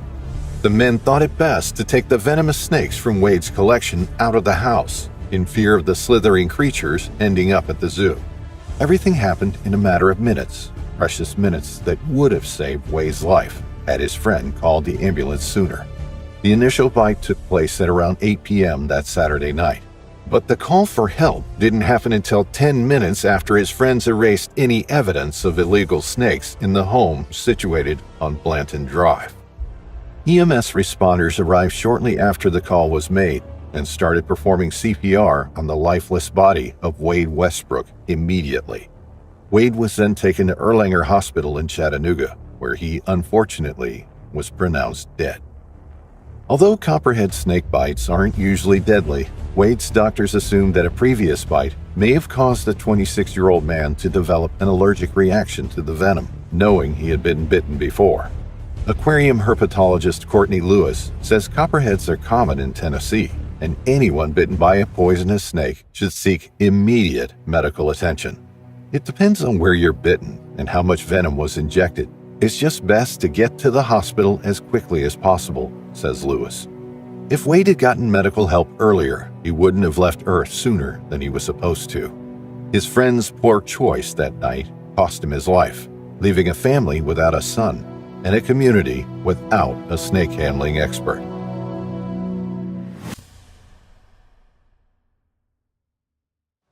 Midsummer, July, and the warm Missouri weather enticed the Levins family to take a trip to Sam A. Baker State Park, where they could enjoy some quality time with their children on the secluded camping grounds. The fresh waters of the St. Francis River and Big Creek and the picturesque trails, they thought Sam A. Baker State Park was the perfect destination for their camping trip. Timothy Levins probably thought this was a good opportunity to teach his children the basics of hiking, canoeing, or fishing, while enjoying some well-deserved time off from his job. However, Sam A. Baker State Park became the site of a terrible incident that Tuesday evening, July 8th, when a seemingly ordinary family camping trip turned fatal for Timothy Levins. There were two options for the Levins family to enjoy the campgrounds of the state park. They could set up some tents, or they could rent a cabin. Despite his adventurous personality, Timothy Levins thought it would probably be a better idea to choose the cabin, as his three children were still a bit young. The father chose safety over anything else, his every action indicating that he had his family's well-being in mind the whole time. The trip to the camping grounds went smoothly. Timothy and his family enjoyed the day as they arrived at the cabin, spending time outside and discovering what the state park scenery had to offer. The possibilities to encounter dozens of creatures on a single walk were huge. But what Timothy didn't necessarily think he would encounter was a copperhead snake. Copperhead snakes are a species native to North America, commonly found throughout the eastern and central United States. Copperheads are venomous pit vipers, belonging to the same family as rattlesnakes and cottonmouths, or water moccasins. While their venom is potent enough to incapacitate prey, it's generally considered mild compared to that of other venomous snake species. Copperhead snakes bite more people in the United States than any other U.S. species of snake. And even though their venom is not very potent, if the victim is allergic to it, death may occur. That is not to say they aren't at all dangerous. If dealt with improperly and even hurt in any way, these snakes will not think twice before striking you. What is crucial when understanding the copperhead snake is correctly identifying it, as misidentification can lead to unnecessary panic or mishandling of the animals. Timothy Levins was surprised to see a copperhead snake approaching the cabin his family was resting in on that Tuesday evening, even though, as summer begins and outdoor activities become more prevalent, he knew he must remain vigilant and prepared at all times. Instead, curiosity pulsing through his veins, he decided to take a closer look, a decision that would soon prove to be fatal. The 52-year-old man came face to face with the snake, his body trembling with excitement. With his heart racing, he leaned forward, ready to grab the snake for his kids to take a closer look. In reality, Levins probably mistook the copperhead snake for a non-venomous one, or simply thought that because this snake's venom is mild, he would end up unharmed, but with a great story in the eyes of his kids. The mere thought that they would probably go back to school to recount this event propelled him to continue his dangerous dance with the snake. He would be his little kid's hero. Things took a dark turn, however, when he picked up the 18-inch long copperhead. Unsuspecting at first, with the speed of a lightning bolt, the snake sank its venomous fangs into Levin's hand 3 times, each bite ensuring the venom made its way through the victim's body. Everything from then on happened so quickly that his family was left in shambles. At approximately 9 p.m., Timothy dropped the snake and rushed inside the cabin, while his kids, especially Liam, 11 years old, asked him tons of questions about the snake. What was the snake like? Why did you drop it so fast? How did it feel to pick it up? Unable to answer their questions, Levins proceeded to thoroughly wash his hand in the kitchen sink, thinking nothing of it. A few moments later, chaos ensued. As the 52-year-old man relaxed on the couch after the ill-fated snake encounter outside of their cabin, he felt something odd, something he hadn't felt before. With panic growing in his eyes, he tells his kids to alert their campsite neighbors, but to remain calm. He just wanted to make sure he was okay. What initially seemed like a minor incident quickly escalated as Levins began experiencing severe symptoms. Not even 2 or 3 minutes passed, and he started shaking uncontrollably, sending chills down his family's spines. A parent's worst nightmare had suddenly come true, being mere seconds from being taken away way too early from your family. A neighbor answered the family's plea for help and rushed to Levin's cabin, only to be met with a gruesome picture. Timothy was convulsing without anyone being able to keep him calm. That was until he suddenly stopped and became unresponsive. With the little first aid training their neighbor had, he started CPR while urging everyone else to immediately call an ambulance. However, as they were in a remote location, the ambulance's mission to save the dad would prove to be incredibly difficult. Heroically, the neighbor managed to perform CPR on the 52-year-old man right until medical help arrived on the scene. The paramedics quickly took him to a nearby hospital in Poplar Bluff. Unfortunately, despite everyone's valiant efforts, Timothy Levins was pronounced dead, succumbing to the effects of the copperhead snake bite. According to the coroner who performed his autopsy, Timothy's death definitely occurred because of an allergic reaction to the snake's venom. With his untimely death, this marked, at the time, the third fatal incident recorded in Missouri resulting from a copperhead snake bite. The previous ones occurred in the 1960s and in 2012. Most of the time, when people die from a copperhead bite, which is usually what they say, it's usually not from the actual bite. It's because they had a previous medical condition. As Sarah Turner from the Missouri Department of Conservation told KFVS, nearby campers' reactions revealed the sadness of the accident, while his 3 small children and wife remain in a state of shock. Nobody thought a camping trip would turn into their worst nightmare, realized in such a horrible way and in such a short time as well. What Timothy Levins wished to achieve with his courageous snake interaction proved to turn not into the beautiful memory he wished to share with his children, but into his last moments alive, although he was surrounded by his family. If there's anything to take away from this sorrowful incident, it's that attempting to handle or simply approach snakes encountered in the wild is a risk one should definitely avoid. Even the most brave ones fall when faced with a slithering predator.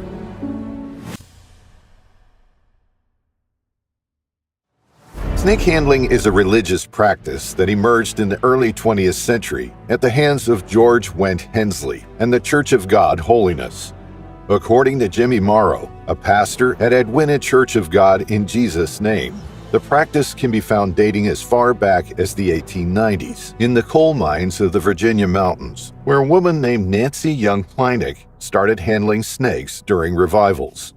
The movement, known as the Jesus' Name churches, is deeply rooted in the literal interpretation of 2 specific biblical passages. In Luke chapter 10, verse 19, Jesus tells his disciples they have the power to tread on serpents and scorpions without harm. These passages are interpreted by snake handlers as direct commands, while other forms of Christianity often view them as either symbolic or historically contextual. However, to practitioners, performing these ultimately dangerous rituals is a testament to their faith. Despite the existence of many laws frowning upon snake handling, one pastor managed to establish an impressive number of churches in Jesus' name. Ulysses Prince was a dedicated preacher who incorporated rituals like serpent handling as part of his sermons. At the time of establishing his first church, his 2 children, Charles and Anna, were 6 and 9 years old. Ulysses was so devoted to his religious beliefs that he sold almost all of his family's belongings, even their spoons and forks, in order to move to different towns where he was needed. He followed biblical passages ad literam, which led him to think he needed to go where the sick and poor waited for him in order to cure them. Therefore, he made his family move frequently, oftentimes sleeping in tents. Despite the recklessness of the situation, Ulysses didn't stop. He kept on moving and establishing more and more snake-handling churches, until one day in 1946, when during a service in Ducktown, Tennessee, he suffered a severe snake bite. He reached down to the serpent box, got a rattlesnake out, and started handling it. After a few minutes, under the shocked eyes of his audience, the rattler bit him on the left hand. Even though he became very sick almost immediately, he refused medical treatment, something many serpent handlers would often do. His miraculous recovery 3 days later reinforced his beliefs and fueled his wish to perpetuate these rituals. For many, many years, his son Charles didn't actively participate in the sermons.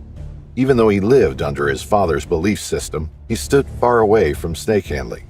But a strange thing occurred one day. According to his sister's memoir, something clicked in him. From that moment on, he attended serpent handling sermons, and he himself engaged with the snakes. Soon after, he started to dance with fire and consume different poisons. thus following the exact orders written in Mark 16, verses 17 and 18. But despite Charles following in his father's footsteps, who had already given up snake handling rituals by that point, his approach was different. It was bolder and riskier. His sister Anna even wrote this in her memoir.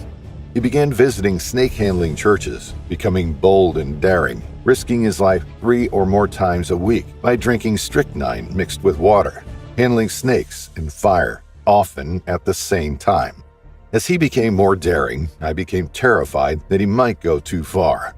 I spent many sleepless nights fearing for his life. Deeply committed to his faith, Charles would often practice the rituals at home at first, preparing himself for future services. The first time he ingested poison, he was at home. He went to his bedroom, put 2 tablespoons of lye in a pint jar of water, got in the closet, and closed the door. There he prayed to the Lord for several hours to protect him before he drank the entire poisonous mixture. According to Prince, his insides were on fire, and the devil spoke to him. After reading Mark 16, verses 17 and 18 numerous times, he recovered. It's quite obvious how this event strengthened his faith and convinced him to take the controversial rituals even farther than his father did. So on August 17, 1985, Charles Prince was attending the final night of a 3-day church meeting prior to the annual homecoming that was to be held on the next day at the Apostolic Church of God of the Lord Jesus, near Greenville, Tennessee. Several people from other states had assembled at the church for the Saturday evening gathering, anticipating a joyful meeting. A yellow timber rattlesnake that had bitten Charles Prince a month earlier was brought to the service by a church brother from Jolo, West Virginia. Prince also brought a jar of strychnine and a black timber rattlesnake to the church. The assembly started the church service by praising God, singing, and shouting. As the service progressed and came to an emotional height, Prince grabbed the black rattlesnake and began to handle it. A few minutes later, he also pulled the yellow rattler from its box. At that moment, the yellow rattler suddenly sank its fangs into his left hand. Immediately after that, the black rattlesnake bit him 4 additional times on his left hand. Immediately after the attacks, Prince put the snakes back in their boxes and attempted to light the torch again. This time, he succeeded in getting the torch to blaze and handled fire for a long period of time. After the fire dance, he took 3 drinks from a jar of strychnine, thus concluding the biblical signs portion of the sermon. Initially, Prince displayed no symptoms from the bites and poison, but after an hour, he began to show signs of illness. The pain became almost unbearable, but Prince refused to let the church members call an ambulance, as his father once did. He told his wife Linda that if he became unconscious, he did not desire medical attention. The call Anna Prince feared the most came later that day. Living in Canton at the time, she traveled to Greenville and kept vigil as her brother refused medical treatment. Reverend Morrow also reached Prince's side before his death. Charles greeted him with a smile and said he was in pain, requesting prayer. As his sister held ice on his hand, Charles asked Jimmy Morrow to read the 23rd Psalm. When he requested that, I knew Brother Prince was going home to be with the Lord, Morrow recalled. On Monday morning, August 19, 1985, at approximately 7:30, Charles Prince succumbed to his injuries. His last words were, "The angel is coming to take me home. I believe I can rest now." The irony of it all is that Charles was buried in the same place where his father Ulysses held his first serpent handling service almost 39 years earlier. The dangerous practice of serpent handling remained controversial and illegal in many parts of the country, even though it still persisted in underground communities. Even after over 30 deaths happened because of this ritual, believers still practice it. One thing is certain: faith can lead you on perilous roads, especially when you come face to face with a poisonous snake.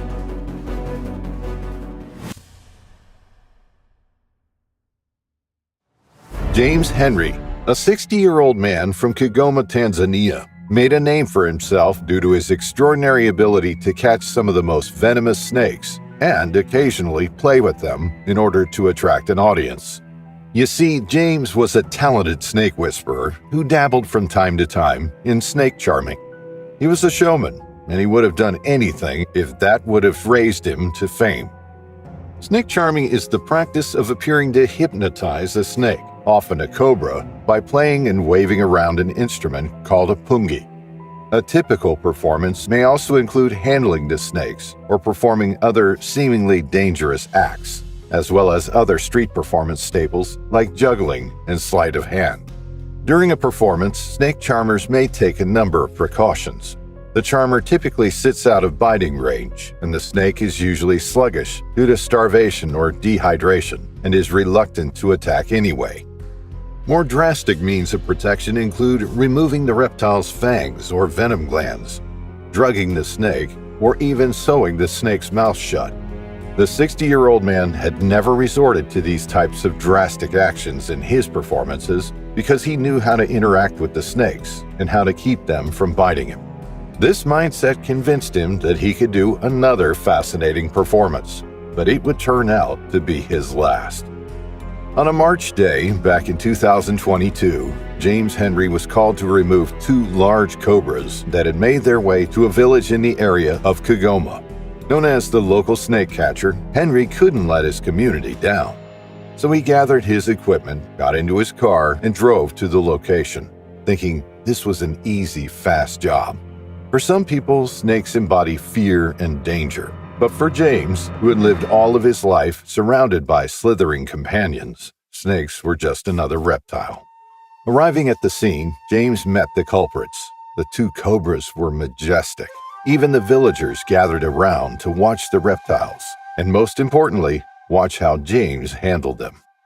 After assessing the situation, James came up with his plan. He had 2 brave villagers on standby if anything went wrong. Someone who instructed the crowd to stay as far away as possible, and his bare hands.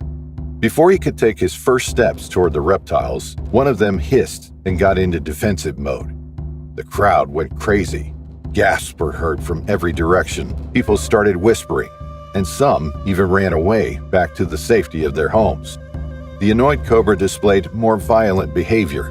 It slithered toward the crowd, then toward the other cobra, then toward the snake whisperer. Then it got into attack mode. The snake stood almost upright, opened its hood, and showed its fangs to the crowd.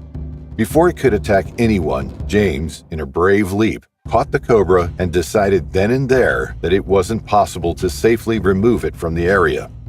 Instead, he killed it. The audience was in shock. Some shouts of support were heard, while some disapproved of his actions. Henry wasn't a man to just stand back and receive criticism, especially from strangers. The 60-year-old fervently explained that there wasn't anything to be done. It was life or death. He decided that in order to keep the villagers safe, the cobra must be killed. A cobra's bite contains neurotoxins that affect the prey's nervous system, and depending on the cobra's size, the bite can be fatal. In rural parts of Africa, where extensive medical care is oftentimes non-existent, it's especially difficult to access antivenom, so many people unfortunately perish shortly after being bitten. And there are a lot of cobras around, in Tanzania more so than in other places. Tanzania is renowned for its abundant and diverse wildlife, as well as the sheer quantity of species found there. Tanzania is home to over 4 million wild animals. But among these glorious animals, Tanzania also serves as the home of over 40 species of snakes. The most popular one? The Egyptian cobra. Many snakebite incidents occur in Tanzania due to the Egyptian cobra, which is one of the most venomous snakes. It's one of the largest cobras on the African continent, spanning almost 8.5 feet, and more often than it should, it slithers all the way to villagers, causing chaos and fear in the communities. This is exactly what James wanted to avoid, so he continued his task. Now the 60-year-old man was supposed to remove the second cobra, which was significantly calmer than its friend. At that moment, James thought to himself, why not put on a show for the people who are watching me right now? It would be such a waste to let this snake go so easily. So carefully approaching the predator, James wrapped his hands around the snake and held it victorious in front of the crowd. Gasps, wows, and cheers filled the air. Everyone watched in awe as the cobra moved diligently over the man's body. Then James sat down, brought the cobra in front of him, and started to hypnotize the animal with his flute. The snake swayed along to the music, following James's movements. However, right in the middle of the song, the cobra lunged at the man, biting his fingers and then his mouth, causing his show to abruptly end. The music stopped, replaced by the screams of the audience. James was taken aback by the snake's behavior, but instead of panicking, he reacted quickly and caught the reptile, placing it in a cage in the back of his car. This wasn't the first time a venomous snake bit James. Working for many years in the company of cobras, puff adders, black mambas, and many other venomous snakes that populated Tanzania, he knew exactly what he needed to do. Accompanied by 2 villagers, he went to the closest medical facility in order to receive antivenom. They had to get there as fast as possible. Because of his age and other medical problems, James was on the verge of death if he didn't receive proper medical care in the next 30 minutes. Symptoms of the bite began to show fast. His fingers were aching and his lips were already swelling at an impressively rapid rate. Sitting in the back seat of his car, unable to drive himself to the hospital, James started to feel dizzy and nauseous. Just a few more minutes left of the journey. His heart pounding in his chest, the 60-year-old man's breathing became more and more difficult. He was in and out of consciousness by the time they arrived. At the medical center, the doctors hastily administered antivenom, cleaned the wounds that the snake left on James's fingers and face, and tried their best to save him. Unfortunately, after a brutal fight against the cobra's venom, James's body finally gave up. It's difficult to know what prompted James Henry to put his life at risk by playing with the venomous snake. With so many years of experience backing him up, he should have known you'd never mess with snakes.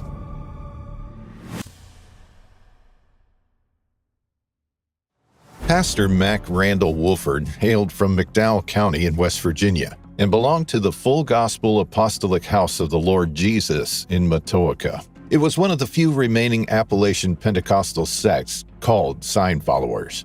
The community had been living in the Appalachian Hills of the southeastern U.S. for the last 90 years. They have literally lived and died by their beliefs. The sect or sign followers draw their belief from a passage in the Gospel according to Mark, which says, "And these signs it shall follow them that believe. In my name shall they cast out devils. They shall speak with new tongues. They shall take up serpents, and if they drink any deadly thing, it shall not hurt them. They shall lay hands on the sick, and they shall recover." Besides handling venomous serpents, the sect also engages in consuming salvation cocktails, which are a potent mix of strychnine poison. They feel it does not harm them as their beliefs make them immune.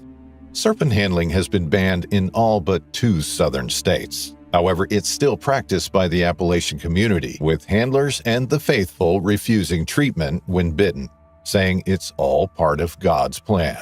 Moreover, they prefer to call it serpent handling to emphasize that reptiles are venomous monsters, not common snakes.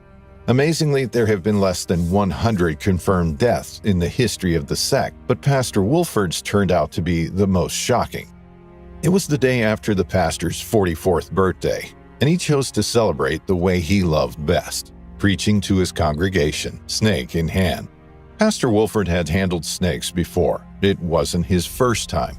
After all, he was born into a snake-handling family. His father, too, had been a pastor and died from snakebite, but that didn't stop the family, nor Pastor Mack, from doing what they did. If God wanted you to go, you would. The flamboyant preacher was no stranger to snake bites and had been bitten before. He always insisted God was testing his faith, and it didn't require medication unless necessary. Pastor Wolford had been on a tour like always. He loved going from town to town, preaching with snakes. He was famous, and his proficiency in dealing with venomous varieties fascinated the experts. The terrifying incident took place on Sunday, May 27, 2012. The pastor organized a homecoming service at the Panther State Forest, about 70 miles from Matoaka. For that day, he chose to bring his favorite rattler, Sheba. The gathering would be a typical one where Pastor Wolford would deliver his sermon with Sheba coiled around his hand, just like he had done several times before. A yellow timber rattler can provoke fear in others, but not Pastor Wolford. He was unafraid because he believed he was protected. He had even draped snakes around his neck and danced with them, sometimes shirtless. Visitors to his home in Bluefield recalled how he would keep a spare bedroom full of venomous snakes. Pastor Wolford had organized an open-air ceremony in Panther Wildlife Management Area, a state park just 80 miles west of Bluefield. It began with the pastor delivering a fantastic sermon. He had a knack for firing up his audience into a frenzy. 30 minutes after the sermon, Pastor Wolford took the yellow timber rattlesnake, which he had placed in the hands of a church member, and began handling it himself. The beautiful serpent looked fantastic and was stunning, with its brown and yellow scales shining in the sunlight. As he passed the snake from his left hand to the right, the snake crawled onto his shoulder, but then it began slithering down his body. Before he knew what was happening, the snake bit Pastor Wolford on his thigh. It was just a regular bite, and the congregation remained remarkably unfazed and in their seats. Okay, the pastor was bit. He got bit before, and so did many of them. No big deal. They were protected. Like all vipers, the poison of any timber rattler is potent enough to kill a human. What's surprising is that yellow timber rattlers aren't aggressive snakes. Rather than bite, they shy away because they are docile creatures, even though they can be deadly. The snake does not attack when threatened, but retreats into hiding. Yet this specimen bit the pastor. Well, maybe it was indeed all part of God's plan. Pastor Wolford knew he was bitten. He must have felt a searing pain in his thigh, but he calmly grasped the snake, put it back in its box, and sat down. He must have summoned up all his energy to stay conscious, because when the venom of a timber rattler takes hold, it acts quickly. With no treatment, a victim loses consciousness. Another 15 minutes passed, and soon the gathering figured out all was not well with the pastor. He began sweating profusely and appeared to be losing consciousness. The congregation's members had to carry him to a nearby chair. When he failed to recover, the pastor was then taken to his mother-in-law's house nearby. Even though in pain, Pastor Wolford wasn't too worried because, like before, he thought he would survive. He was a staunch believer and had faith. The venom, however, didn't, and soon it circulated throughout his body. Dying from the venom of a timber snake is painful. Unlike a black mamba, a crate, or a king cobra, it takes longer, and a victim most probably dies within 2 or 3 days. The poison of all timber snakes is a lethal cocktail of hemotoxins and neurotoxins. This is why the deadly reptile is considered one of North America's biggest and most dangerous snakes. 3 hours after he was bitten, the first thing to fail was the pastor's kidneys, yet he kept thinking he would survive. Judging by the pastor's condition, an expert would have quickly figured out his organs were slowly shutting down. 10 hours had lapsed, yet he was without antivenom, the only life-saving treatment. Then common sense prevailed on some people around the pastor. They decided he needed treatment. Sadly, it was too late. After being admitted to the Bluefield Regional Medical Center, he was declared dead. The entire episode of Pastor Wolford's death was documented by a young journalist, Lauren Pond, who recalled how Pastor Wolford was a lovely man who tried to make her understand his faith. Pond had stayed with the pastor for a year, and describing the moment he was bitten, she said, "Suddenly, an eerie stillness fell over the picnic site." Pond grew fond of the pastor and said his death deeply disturbed her, and she had never really come to terms with it. Pond further described the congregation as devastated because no one expected him to die such an agonizing death. The aftermath of the pastor's death brought about a severe reaction from the park authorities, who said they were unaware of the nature of the event. Had they known about it, permission would not have been given. What do you think? Was Pastor Wolford's death justified in the name of religion? Should common sense have prevailed by rushing him to an emergency room? Let us know in the comments down below, and subscribe to Fierce for more amazing content.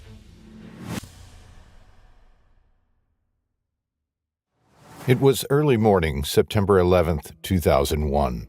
Across the world, the U.S. was still sleeping, but it was unknowingly about to face one of the greatest tragedies of our time. Meanwhile, the sun already shone timidly above Myanmar in Southeast Asia.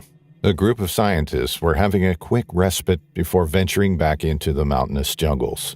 Their mission was to find and analyze as many new species as possible: snakes, plants, insects, and birds. It didn't matter. Myanmar has a glorious ecosystem, but September 11th proved to be a fateful day all over the world. As Joseph Slowinski, the leader of the expedition, reached into a specimen bag to get a hold of a seemingly harmless snake, a different, more intimate type of tragedy prepared to strike. In this video, we'll take a look at Joseph's deadly encounter with what he loved best and his friend's desperate fight to keep the man alive. Joseph Slowinski took his first trip to Myanmar in 1997. 10 more such expeditions followed, not only because the country was and still is breathtaking, but because it helped Slowinski achieve his dream and fulfill his life's work.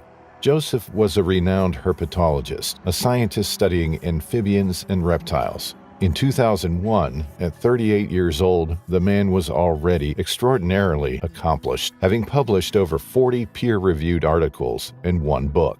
He was, first and foremost, a nature enthusiast with a preference for snakes. In fact, he specialized in the analysis of Elapidae, also known as the most venomous snakes out there. Coral snakes, cobras, kraits, and mambas all are part of this specific snake family, and Joseph Slowinski loved them all, despite or maybe because of their tiny, deadly fangs.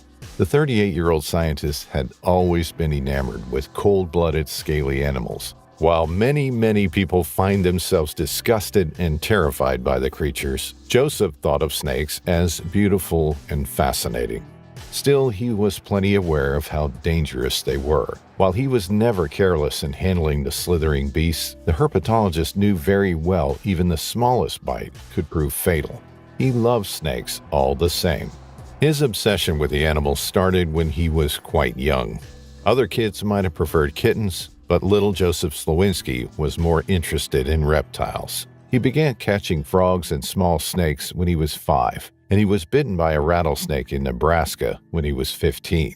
Ever since then, he took a special interest in venomous snakes. That's why he began his long academic career as a herpetologist. Slowinski was even a professor of biology for a while, but he was first and foremost a man of action. With his bubbly, ever-excited personality, the man didn't just want to spend his life in a lab, analyzing and writing academic papers. Instead, he had a knack for conducting scientific field research, where he could experience any ecosystem and observe his beloved creatures in their natural habitats. By the time he was 38, Joseph, who was a herpetologist with the California Academy of Sciences in San Francisco, had combed through the United States, Mexico, Peru, Costa Rica, Guatemala, Jamaica, and the Bahamas in search for new and exciting snake species. But it was Myanmar, a Southeast Asian country formerly known as Burma, where Slowinski found a true herpetological paradise. To this day, Myanmar houses some of the largest intact natural ecosystems in Southeast Asia. The country's a biodiversity hotspot. Beginning with his first expedition there in 1997, the man had discovered 18 new species of reptiles in the jungles. Nothing could stand between his devotion to his field of research, his long tongs which he used to pick up snakes, and the thrill he got from contributing to science. Time and time again, he returned to the country. However, there had been many obstacles in organizing this latest expedition, which started in early September 2001. For starters, Joseph had been planning this trip for a long time, but he suspected another scientist working in Burma had blocked the original funding, leaving him to cobble together funds from various sources in order to finally start his research. That's why when Joseph finally put together a multidisciplinary team of some 10 academics, he had a fair warning for them. "This is probably going to be one of the hardest things you have ever done," he told his team. And as it turned out, he had been right. Because of the delay caused by the lack of funds, the expedition started later than previously planned. It was the rainy season in Myanmar, when the monsoon rages through the country and powerful rains fall mercilessly on the jungle. That wasn't the only problem either. Slowinski had to conduct his research while also managing the team of academics and over 90 porters carrying their supplies. The supplies were unbelievably scarce, despite the generous amount of money Joseph had paid to ensure no one would go hungry. There was a Burmese guide handling most of the problems, but he couldn't and wouldn't act without Joseph's blessing. And finally, there was another inconvenience, one hard to overlook. Myanmar's government promised to send 2 military doctors and a radio phone to accompany the team and make sure everyone would be safe while exploring the stubborn jungles. But there was no sign of any of that. Still, the expedition took off. The team was formed of Slowinski's former students, as well as other herpetologists, ornithologists, entomologists, and some Burmese students. The latter were part of Slowinski's effort to train local biologists in DNA systematics and museum curation techniques to improve conservation efforts in Myanmar. The trip began and the scientists advanced farther and farther away from civilization and further inside the jungle. It turned out Joseph's warning had been right. The weather was miserable. It was raining constantly, rivulets running through the sticky mud, which made each step a chore, especially since the plan was to climb above 10,000 feet while also analyzing a vast variety of habitats. Each day, fascinating animals, be them snakes or frogs or anything else, were captured and meticulously analyzed. The expedition's photographer, who was also one of Slowinski's best friends, took stunning pictures of the creatures. Every night, there'd be talk of the day's catch and of dreams, worries, and desires. But according to Mark Moffat, a tropical biologist who was part of the expedition, it seemed like the hardships of managing the research were slowly catching up to Joseph Slowinski. A day before what would be the expedition's leader's final encounter with the snake, Slowinski seemed to miss some of his on-brand excitement and vivacity. He walked sluggishly, his fingers shaking with any small motion. Then September 11th came, and the entire world trembled. The scientific research team did too, but for entirely different reasons. That morning found them at the bottom of a foggy jungle valley, in a tiny remote village called Ratbal. It was about 7 a.m. when one of the Burmese field assistants brought Slowinski a snake enclosed in a specimen bag. Although various accounts of what was said that morning have since emerged, the general consensus is that the field assistants told Joseph he had been bitten by a specimen of that particular species the day before. The man reportedly didn't know the exact species of the snake, but believed it to be non-venomous. For reasons unknown, and despite all of his long years of experience and well-formed safety habits, Slowinski reached into the bag with his bare hand, not giving it a second thought. Then he felt a tiny bite and looked down to see a foot-long, pencil-thin snake, resembling a near-perfect mimic of the multi-banded crate. It was easy to understand the Burmese field assistant's mistake, but the snake that bit Slowinski was no mimic. Instead, it was a crate, a particularly venomous snake. Realization dawned on the herpetologist instantly. Still, he didn't lose hope. After all, this wasn't his first encounter with a venomous snake. He had been bitten by a cobra before, but in that case, he'd suffered a dry bite, a bite without venom. And of course, there was the incident involving a spitting cobra only a year before. The snake shot venom into Joseph's eyes. Had it not been for the Burmese locals and their traditional cures, he would have gone blind in a matter of hours. So, Joseph remained in high spirits, at least on the outside. He had checked for bite marks when the snake bit him, but he couldn't find any. He sat down for breakfast with his team, cracking jokes. Then he went for a nap, and when he woke at about 8 a.m., he noticed a tingling in the arm. Being an expert in his field, the man knew the strange sensation was definitely bad news. Crate venom contains powerful neurotoxins, their first horrible effect being loss of motor skill. 15 minutes after he discovered the tingling, 2 assistants were sent to the nearest town with a radio in order to call for help. Myanmar forbade satellite cell phones, and the team hadn't received the radio phone government officials had promised. Then Joseph Slowinski gathered his team around him and explained what was going to happen to him in great detail. According to multiple accounts given by the various team members, every one of his predictions came true. First, Joseph's breathing grew raspy. He had to reach up to open his eyelids. Eventually, his head began to droop. His speech became slurred, and then he couldn't speak at all. Instead, he wrote messages asking the team to support his head and advising them to adjust his position. "If I vomit," he wrote, "it could be bad." Then his diaphragm stopped working. Before he lost his speech, he told them that if he was to survive, they'd have to breathe for him. After 48 hours, he told them, the neurotoxins might leave his body. At 3 p.m., the assistants returned with bad news. The Myanmar military wanted more information before sending a helicopter to rescue Slowinski. 2 other assistants were sent back, but it was no use. The heavy rains made it impossible for the pilots to bring down the helicopter.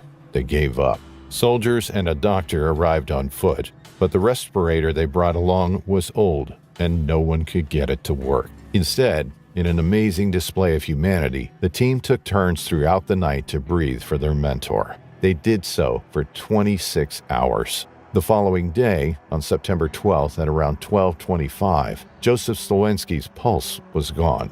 The team began 3 hours of CPR to no avail. When the helicopter finally managed to land, it was obviously far too late to save the renowned herpetologist.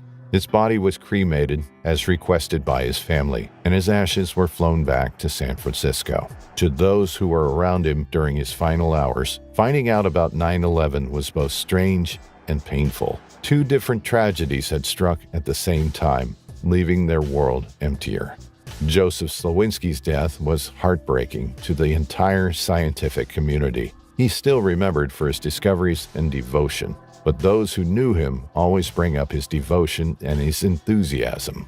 He died doing what he loved, and perhaps he wasn't scared, but his passing still remains a great loss. 3 new reptile species have been named after the herpetologist since his departure.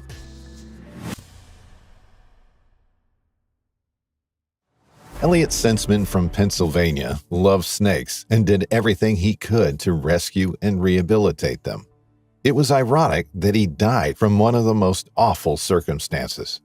Elliot knew how to handle snakes, and not just the little ones. He would rescue pythons and boa constrictors too. On that ill-fated day of July 20th, 2022, Elliot had begun his day as usual, feeding his snakes. He had no idea what was about to happen. He was extra careful of one snake in particular, a boa constrictor almost 18 feet in length. It was always more aggressive than the others. Unfortunately, one slip around an angry reptile is enough to make it your last moment on Earth. Boa constrictors and pythons are large snakes, and technically they are both constrictors. However, there is a vast difference between the two, even though in most cases, most large snakes are constrictors. An attack by either one can be fatal, given that a python can exert a force of 14 psi, which is 14 pounds of pressure per square inch, enough to kill a human. But a boa constrictor can exert pressures up to 25 pounds per square inch. Now, Elliot had devoted his life to finding injured and abused snakes. His interest in snakes began when he was 10 years old, and since then, he had begun handling them. For the last 6 years, Elliot had taken up rescuing snakes. A creature that appeared slimy and creepy to others was something beautiful to him. He was passionate about snakes and was obsessed with finding rehabilitated snakes a new home. Boa constrictors are smaller than pythons, known to be the world's longest snakes. They can also be deadlier than boas, and if you're looking at attacks, there has been only one fatal boa attack in the last few decades in the U.S. Pythons, on the other hand, have been known to cause more fatalities in the U.S. and are considered a nuisance. Burmese pythons are regarded as invasive in the Everglades of Florida. The problem is so huge that the U.S. government even organized a python challenge in 2022, leading to hundreds of huge reptiles being captured or killed, some of which turned out to be longer than 15 feet. Whether big or large, it didn't matter to Elliot. He had handled 15-footers several times. On the day of the unfortunate attack, Elliot went about his usual routine. Along with the boa constrictor that killed him, Senseman had 2 other snakes he had taken in as rescues. The boa constrictor which strangled him was abused and malnourished. It did not settle in well with Elliot, and it always appeared aggressive. Elliot was always very careful with the 18-foot boa constrictor, but a family member later recalled how it wasn't behaving normally the day it attacked Elliot. Elliot's mother, Heather, later told investigators he was experienced and would never handle that snake alone. He was only checking the enclosure, and all appropriate measures were taken. That's right, Elliot was only about to check its enclosure when the deadly reptile attacked. At that very moment, Elliot might not have suspected anything. Yes, the snake acted weird, but Elliot attributed it to the fact that it was yet to get over its own ordeal and needed time. It had come from a home where it was grossly abused and mistreated. What he didn't bargain for is how the creature could not trust humans again and was waiting to strike. The routine of cleaning and feeding his snakes might have led Elliot to dismiss the boa constrictor's odd behavior. After all, rescue snakes don't exactly behave normally. If they attacked, his family members were trained to respond in the correct manner because the house was outfitted with the necessary equipment. Elliot never really had a chance. As soon as he opened the boa's cage, the snake lunged at him, coiling around his body and neck in seconds. It then began tightening its grip. Even as Elliot contemplated his last moments on Earth, even as his life flashed before his eyes, his grandmother walked in. The scene being played out before her was horrific. There laid Elliot, collapsed in agony, his large boa constrictor wrapped around his neck. She screamed for help but quickly regained her composure and dialed 911. When officers from the Upper Macungie Township Police Department got the distress call, they immediately rushed to the Senseman residence. A team arrived only to find Elliot now unconscious and showing heart attack symptoms. In their report, patrol officers wrote he was unresponsive and lying on the floor of the home with the mid-portion of a large snake wrapped around the male's neck. The officers were unsure what to do. The reptile looked more than 15 feet. Moreover, it was impossible to shoot the reptile in the head, which would risk injury to Elliot. Finally, they shot the snake several times in the lower body. It was enough to make the reptile loosen its grip, and that was enough to allow the officers to pull it off Elliot. Elliot was rushed to the Lehigh Valley Hospital, Cedar Crest, where doctors tried to save him. He spent 4 days in critical care, but did not respond to treatment. On July 24th, 4 days after the incident, Elliot died. His doctors attributed his death to severe anoxic brain injury due to asphyxiation by constriction. Elliot Senseman's death by his pet boa constrictor raised many questions. Investigations were carried out soon after, during which his mother explained how careful he had always been around snakes. "My son was unique and kind, and should still be with his family and friends," she said. The problem in the U.S. and many parts of the world is the pet trade. Snakes are often regarded as exotic pets. However, many people can't manage these reptiles once they grow larger. Boa constrictors and pythons especially end up being unwanted or abused. Elliot was always at hand to receive such snakes and help them recover or find a forever home. Explaining his rescue mission for snakes, Elliot's mother Heather said, "Too many people get these snakes and can't handle or take care of them. They shouldn't be bred to be kept as pets." A lot of times, the snakes were neglected or mistreated and needed medical care. He would provide all of that. He wanted them to be in a habitat as close to their natural environments as possible, since they couldn't be put in the wild.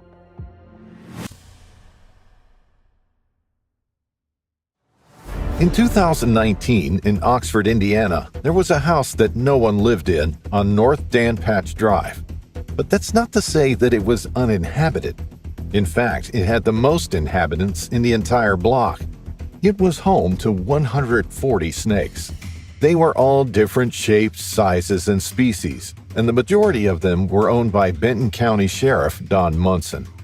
His enthusiasm for snakes had rubbed off on his daughter, and he agreed to take one of his snakes to her elementary school one day.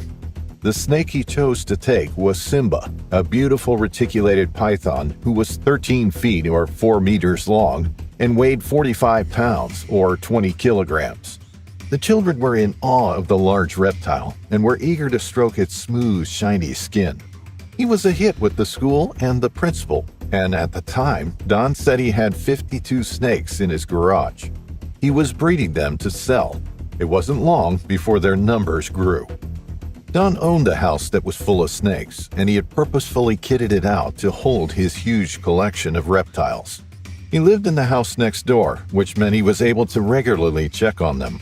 He bred them for sale on the open market. But 20 of them weren't his. They belonged to another snake enthusiast. Her name was Laura Hurst.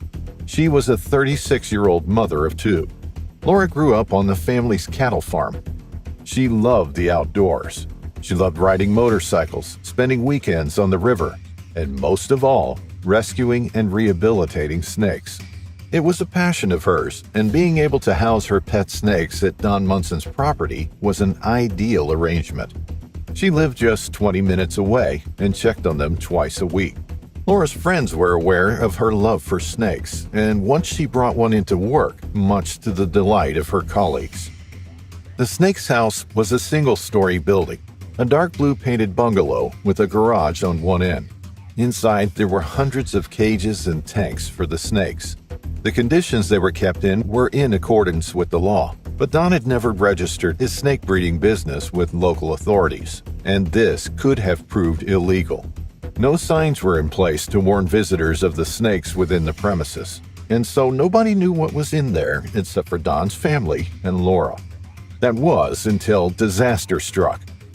On Wednesday, October 30th, 2019, Laura, who worked as a harness engineering build technician, drove towards North Dan Patch Drive in the evening. She pulled into the concrete driveway and opened the front door.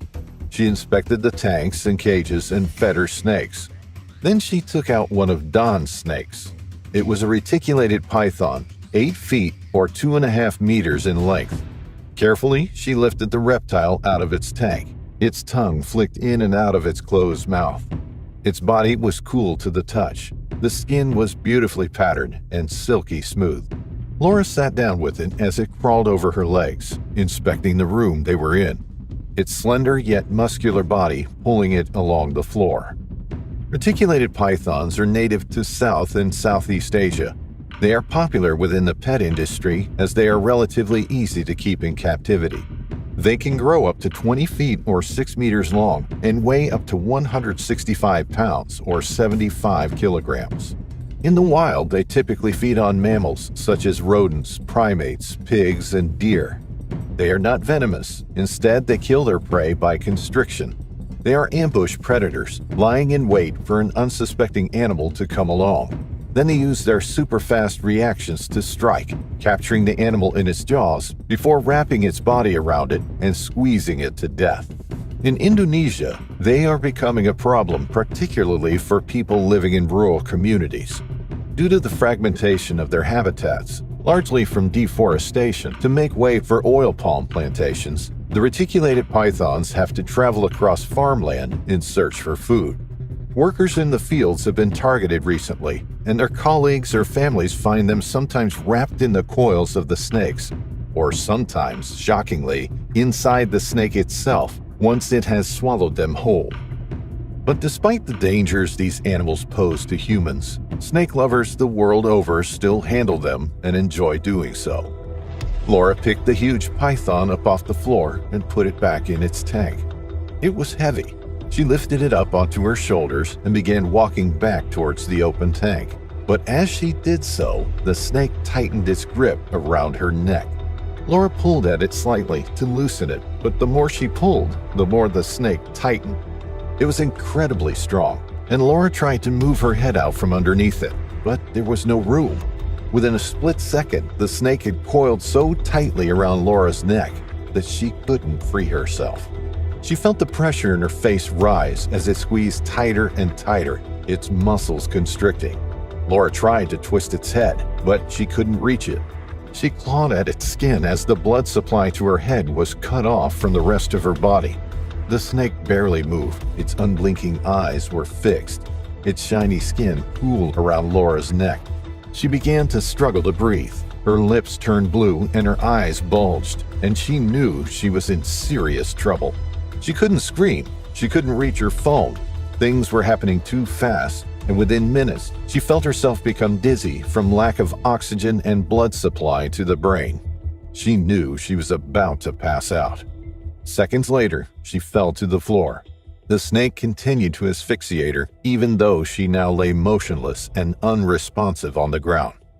Don looked out of his window that evening and noticed Laura's car in the driveway.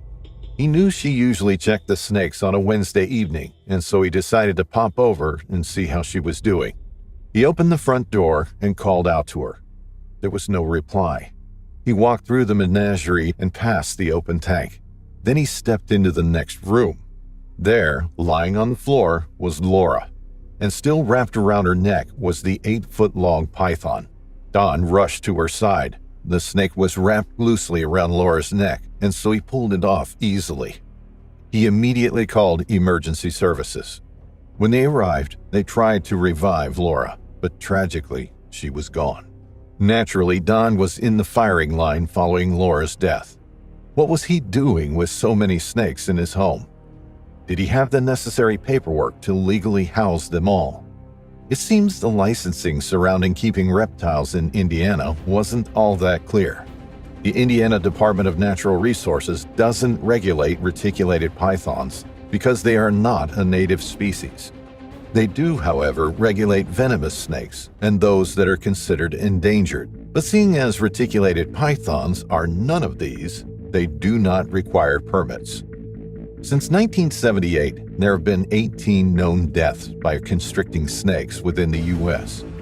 However, reptile enthusiasts claim that dogs do far more damage to people than snakes, causing serious injuries or deaths each year. It's only because an attack like Laura's is incredibly rare that it makes the headlines. Following the aftermath, town council members were keen to impose a new law on snakes in the state. It would ensure that people were made aware of who kept snakes and where they were kept for safety reasons and in case of an emergency. But Don could have been in more trouble if he was breeding the snakes to sell and hadn't registered the property as a business. None of these outcomes would bring back Laura, and it is unlikely they would have prevented this from happening in the first place. People with a passion for certain potentially dangerous animals know the risks they take. And, like with so many things, nobody ever believes it will happen to them. Until it does. Their day began with the innocent joy of visiting a farm and playing with animals. After their farm adventure, they returned to their friend's apartment, which was right above a reptile store called Reptile Ocean. The store was owned by Jean-Claude Savoie, and it was a place filled with fascinating reptiles and creatures that captured the boys' imagination. Jean-Claude Savoie was seen as someone who knew a lot about reptiles, and he seemed to take good care of them. Among the animals he had was a massive 13-foot African rock python, a snake that would become a part of a tragic story. This python had been found by the Canadian Wildlife Service years earlier, and they were trying to find it a new home. They initially wanted to send it to the Magnetic Hill Zoo in Moncton, but the zoo couldn't provide a suitable enclosure at the time. So Jean-Claude decided to take the snake in. Little did anyone know that this seemingly kind act would lead to a heartbreaking incident a decade later. Jean-Claude built a special glass tank for the python in his apartment, high above the reptile store. It was a tall tank that reached from the floor to the ceiling, where the snake could live. However, this decision would turn out to be a big mistake. You see, the province didn't allow people to keep pythons as pets, and Jean-Claude didn't have the right permits. This was his second critical error, and it would result in a terrible tragedy involving two innocent boys. On that fateful evening, after a day filled with play and laughter with Jean-Claude's son, Noah and Connor Barthe settled down for a night's rest in the living room of the apartment. Their young friend, blissfully unaware of the impending danger, slept soundly in his own bedroom. Little did they know that a deadly menace was lurking nearby, ready to shatter their peaceful night. In a chilling twist of fate, the massive rock python managed to escape its enclosure. With silent determination, it navigated the inner structures of its glass prison, ultimately reaching the lid. In a heart-stopping moment, the lid gave way, granting the serpent its freedom. With its flickering tongue and piercing eyes, the snake slithered across the room, its senses finely tuned. It was drawn to a high vent on the wall, an enticing scent guiding its path. Unbeknownst to anyone, Jean-Claude had removed the vent's filter cap a few days earlier, a seemingly innocent act that would prove to be the third fatal error in this tragic sequence of events. The snake cautiously inserted its head through the exposed opening, curiosity piqued by unfamiliar scents. What followed was a slow, methodical progression as the serpent made its way through the ventilation system that ran above the room where the two brothers lay in peaceful slumber. Silently, it navigated the narrow pipes, its sinuous body adapting to the cramped confines. But this formidable snake, weighing a staggering 45 kilograms or 100 pounds, and measuring 4.3 meters or 14 feet in length, posed a weight that the air ducts were never designed to support. Unbeknownst to the innocent brothers below, snugly nestled beside each other, the perilous countdown had begun. As the serpent hovered directly above the unsuspecting boys, the fragile ceiling panels in the ductwork finally gave way. The massive python plummeted downward, landing on top of the startled siblings with shocking force. Before they could fully comprehend the horrifying situation unfolding in the pitch-black room, the snake's powerful coils ensnared them, sealing their fate in an instant. The snake squeezed Connor and Noah really hard with its strong muscles. It bit them over and over, trying to control them. They screamed for help, but no one came. In just a few minutes, the snake's tight grip took their lives away. They couldn't breathe, and they started to fade and lose consciousness. Soon, they hung lifeless in the giant snake's hole. The next morning, when Jean-Claude checked on the boys, he knew something was very wrong. He rushed to where they lay. The ceiling had fallen on them, and they were pale. They had bite marks, bruises on their necks and chests, and blood oozing from their wounds. Panicked, Jean-Claude called their mom, who lived next door. Her partner rushed to help the boys, but it was too late. They called for help, but Jean-Claude was so scared that he had trouble explaining. When Jean-Claude opened the door to let the ambulance and police in, he was shaking and had blood on his hands. The snake was gone. The next day, the doctor said the snake had caused the brothers' deaths. Connor had many wounds, bruises, and bleeding in his neck muscles. Noah had bite marks all over his body. The doctors said they died because the snake squeezed their necks too hard. The snake was put to sleep, and a vet checked it. They found nothing strange about the snake, and it hadn't eaten for at least a day. But this raised a serious question. Was this a terrible accident or something more sinister? People had different opinions. Jim Harrison, the director of the Kentucky Reptile Zoo, said it was possible for a big snake to constrict both boys at once. He thought maybe the snake was attracted by the smell of the farm animals the boys played with that day. However, snake experts didn't agree. They said pythons don't usually attack like that. Even if it fell on the boys, it wouldn't immediately attack, as Jean-Claude suggested. Killing both boys without anyone hearing or seeing anything was almost impossible. This made it very suspicious. There was no evidence that the python tried to eat the boys, so it didn't seem like a normal predatory attack. Maybe the snake felt threatened after falling from the ceiling, but we'll never know for sure. When the police came to the apartment, Jean-Claude was outside, pacing back and forth. He had blood on his hands, but they couldn't tell if it was his or the boys'. If it was his, why was he bleeding? Did he try to fight the snake, or did he hurt himself on the ceiling? Or was there something else going on? At first, they thought it was a terrible accident, but 18 months later, in February 2015, the Royal Canadian Mounted Police arrested Jean-Claude, charging him with criminal negligence. However, a jury trial in November 2016 found him not guilty. Regardless of the verdict, a mother and father lost their two beloved boys that night. No matter what happens in court, they can never bring them back. Heartbreaking photos shared by the boys' mother, Mandy Tresserton, showed how happy they were in every picture. One photo in particular shows them cleaning the python's enclosure, both soaked and smiling. The brothers loved visiting their neighbor's house, where they enjoyed being around the reptiles. In the end, the courts ruled that it was a terrible accident, and they hoped others would learn from it. But nothing can ever bring those two boys back, and their loved ones will carry that pain forever.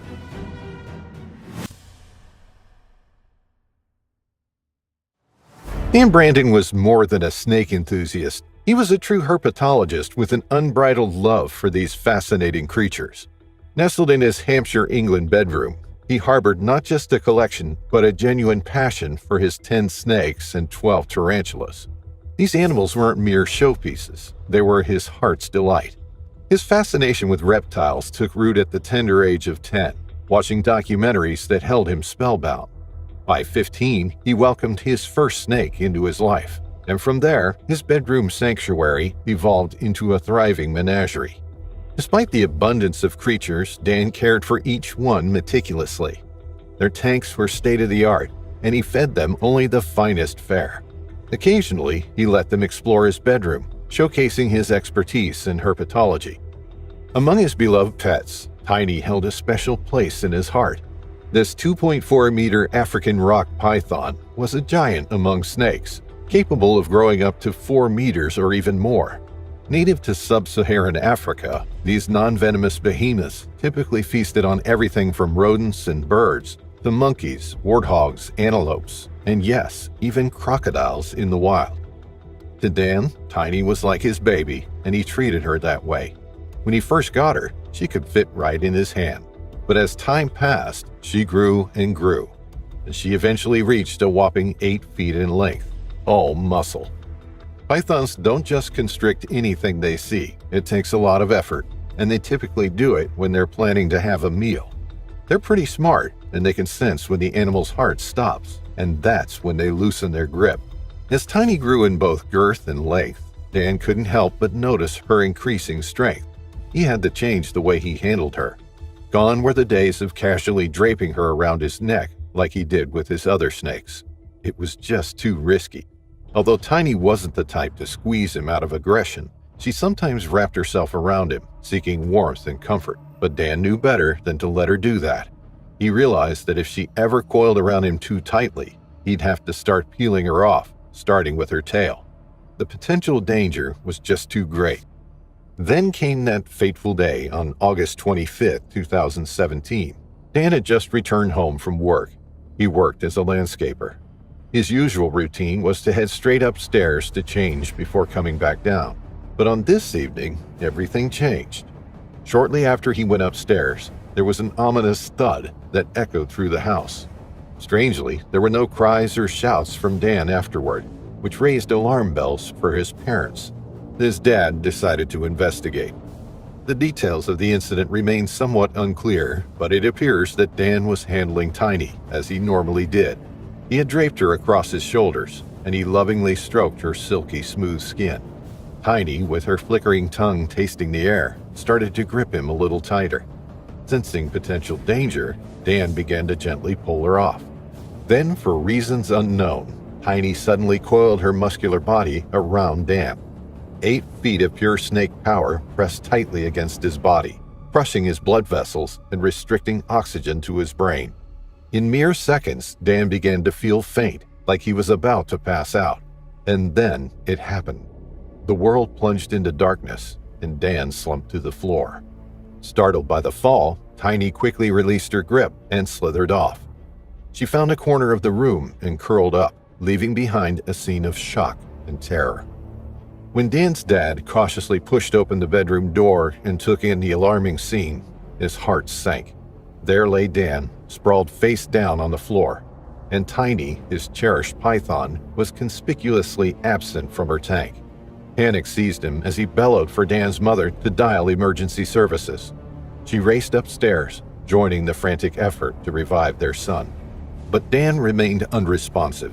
8 agonizing minutes later, paramedics arrived, their valiant efforts overshadowed by the grim reality. The 31-year-old Dan couldn't be saved. Meanwhile, Tiny had seemingly retreated to a corner of the room, her demeanor strangely tranquil. The events leading to Dan's tragic demise remained shrouded in mystery.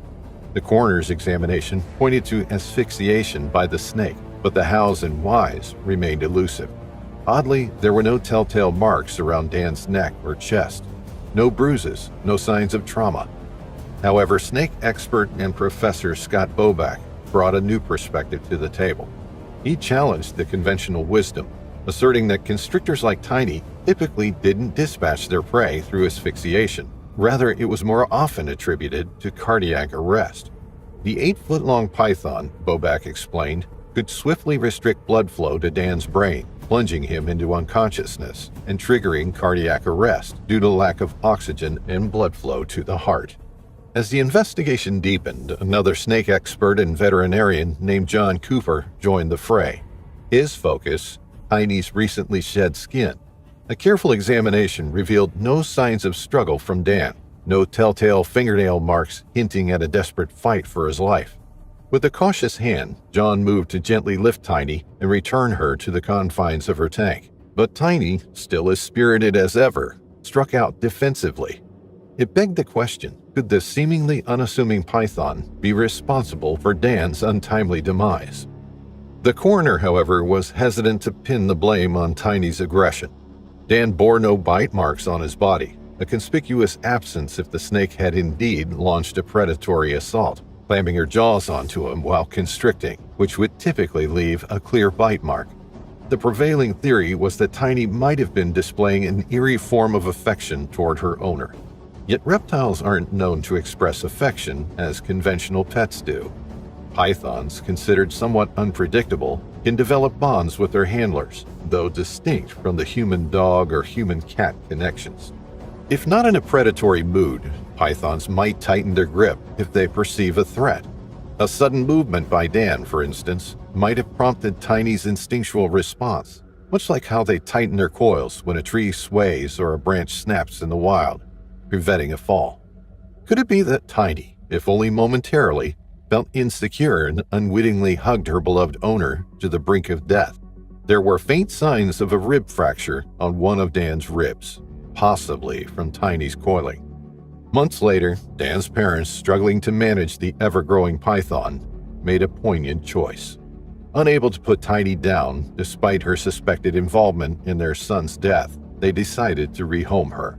Their choice led Tiny to the National Center for Reptile Welfare at Hadlow College in Tunbridge, Kent. In the end, the shadow of mystery still looms over the incident, and only Tiny knows the chilling secrets that unfolded that fateful evening in Dan's bedroom.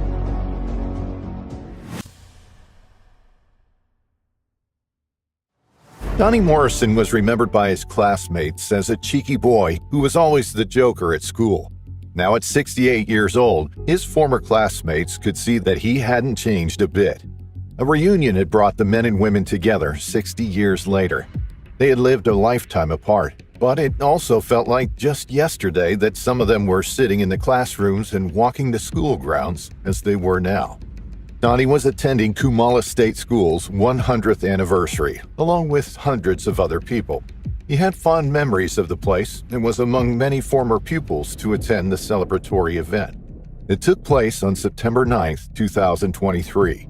The school was situated 60 kilometers south of Mackay, on Queensland's north coast. It was surrounded by bush and cane farms in the rural and coastal town of Coomalla. Donnie had never left the area. It was his hometown. He and his friend Lloyd Younger were socializing that evening when Lloyd suddenly felt something sharp on his ankle. He instinctively kicked his foot and looked down. There, attached to his leg, was a snake. But this wasn't just any snake. They believed that it was an eastern brown snake. Its body was shimmering, its glossy scales a beautiful brown-gray color, each scale outlined perfectly in a dark brown line. They could see its round, jet-black eyes, its muscular body as it gripped Lloyd's leg. Native to eastern and central Australia, as well as southern New Guinea, the snake is considered the second most venomous in the world after the inland taipan. It's widespread throughout the dry areas of Australia, and despite popular misconceptions, it's common in urban areas as well as the rural bush. Locals know the damage they can cause. The eastern brown snake is responsible for the most snakebite fatalities in Australia.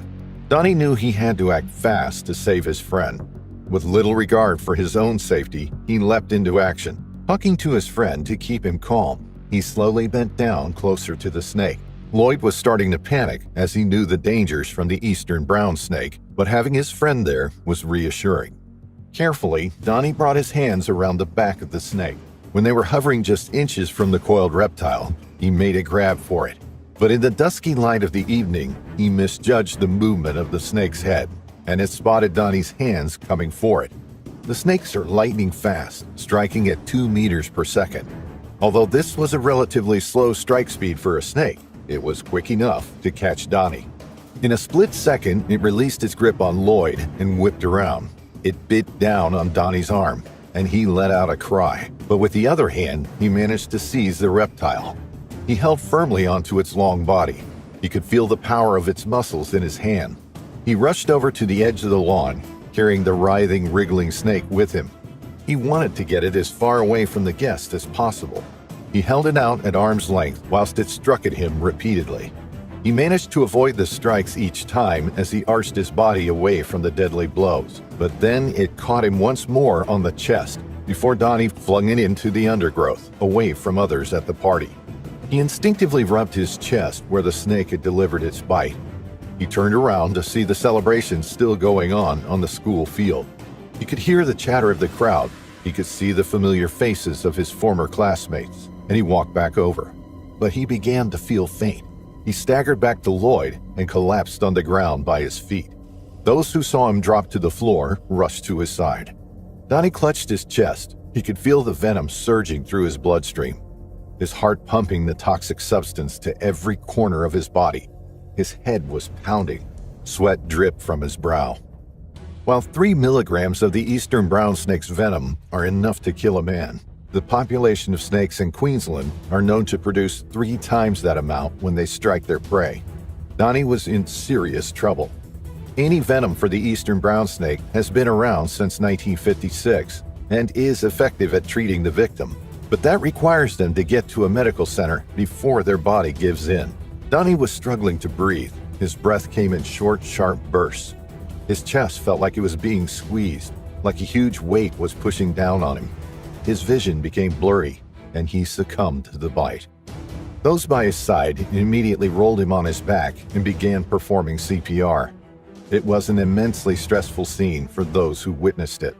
Emergency services were called, and when paramedics arrived, they performed CPR on Donnie for 30 minutes. They tried to restart his heart using a defibrillator, but nothing worked. He was gone. While Donnie couldn't be saved, there was still hope for Lloyd. A helicopter was called in, and he was airlifted to McKay Base Hospital, around 60 kilometers north of the school. He arrived in time and was treated for the snake bite. He was released from the hospital the following day. The celebratory event had come crashing to a devastating end. It was shut down, and everyone dispersed, feeling a sense of shock and loss. What was supposed to be an enjoyable evening, months in the making, had turned into a tragedy as Kumala lost one of its own. As word spread of Donnie's accident and untimely death, it made news headlines. It seemed he was yet another Australian who had fallen victim to the eastern brown snake. He had become a statistic, adding to the 1 or 2 deaths caused by that species of snake every year in Australia. But there was more to it than that. Although there were visible bites from the snake on his arm and his chest, the coroner recorded no venom found in his body. He had been bitten, there was no doubt about that, but eastern brown snakes are reported as delivering dry bites 80% of the time. This is where the snake bites the victim, but does not inject venom. In some snakes, this can be due to a failure on the snake's part from it feeling unwell, having damaged or empty venom glands, or misjudging the distance to the prey and missing altogether. But when a dry bite is delivered on purpose, as is often the case with eastern brown snakes, they do so as a warning. When they bite defensively, there is no need to inject venom. The strike alone can repel the threat. It seems that not only Donnie received a dry bite, but so did Lloyd. The snake was sending them a warning. Lloyd may have inadvertently stumbled or stepped on the snake. It was hidden in the grass in the fading light of the evening. Instinctively and defensively, it lashed out, striking Lloyd's ankle and lashing on with its body.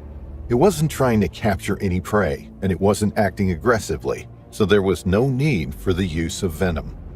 So what happened to Donnie if the snake didn't inject its venom into him? A full report on his death has not yet been released, but it's believed that he suffered a cardiac arrest due to some unknown underlying health condition. His heart attack may have been triggered by the fear he felt while dealing with one of the most venomous snakes in the world, but it was not as a direct result of the venom itself. Following Donnie's death, his family made a heartfelt statement thanking those who rushed to his aid. They offered support to those who tried to revive him and to those who witnessed the traumatic event. They said that Donnie had been a popular member of the Kumala community and would be missed by many people.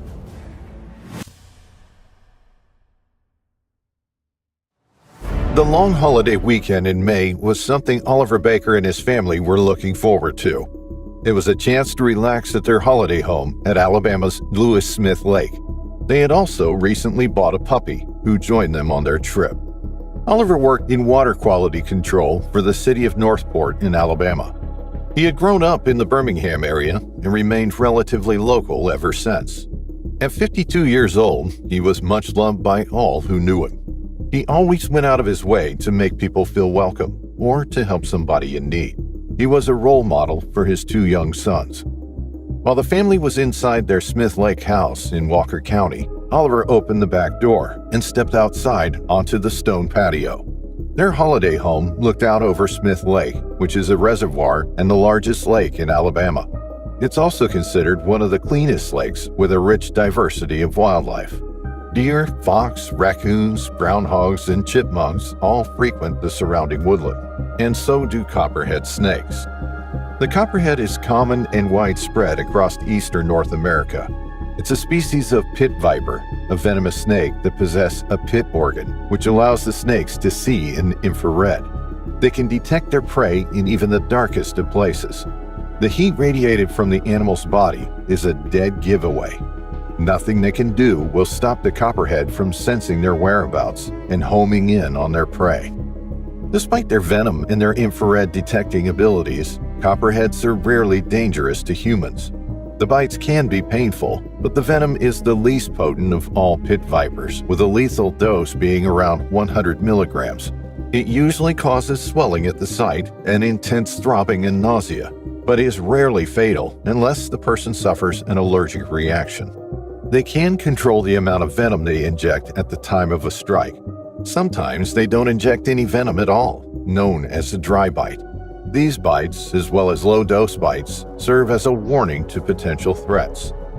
Oliver had decided to take their Labrador puppy for a walk on that Friday. The countryside surrounding their home was a perfect place to enjoy the fresh air and scenery. They had walked around the lakeside multiple times before, looking out over the water and seeing the many different bird species that frequented the lake. But as he stepped outside the back door, he failed to notice something coiled up on the patio.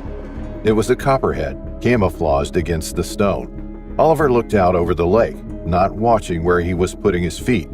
The puppy trotted over the patio and down toward the water. As Oliver followed the puppy, he suddenly felt something sharp strike him. He immediately jumped and looked down by his feet. He was shocked to see a copperhead lying on the hard stone patio. It had been soaking up the heat from the stone, keeping its body warm, keeping its body active. It had been drawn to the sunny patch from the surrounding woodland.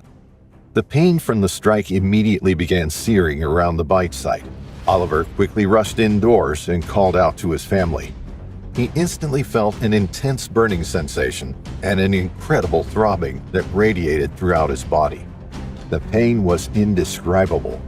The copperhead had injected venom into his flesh, and it was now surging through his body, working its way through his blood vessels to all his major organs and muscles. Every fiber in his body ached. He knew he needed help right away.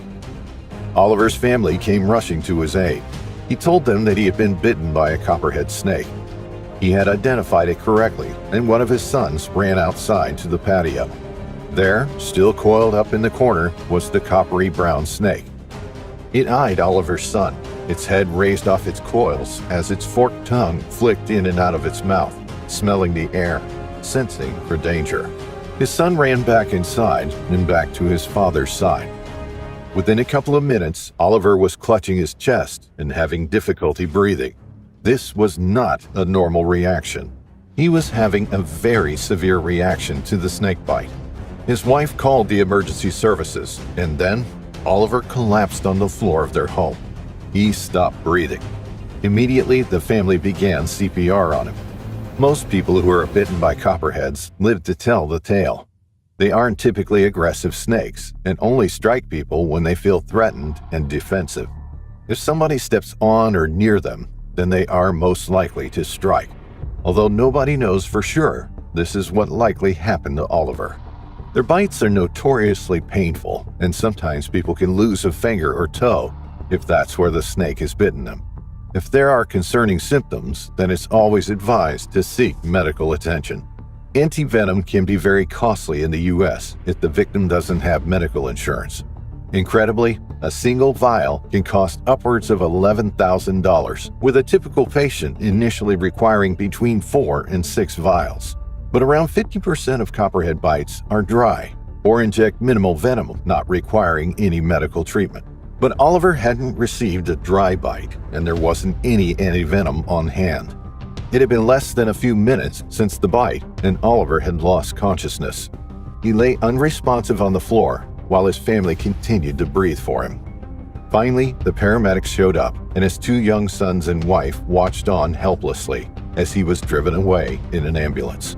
He was rushed to a local school playing field where they waited for a helicopter to arrive. But Oliver wasn't considered stable enough to fly by chopper to University of Alabama at Birmingham Hospital. Instead, the ambulance drove him to a Jasper hospital where they fought to stabilize him.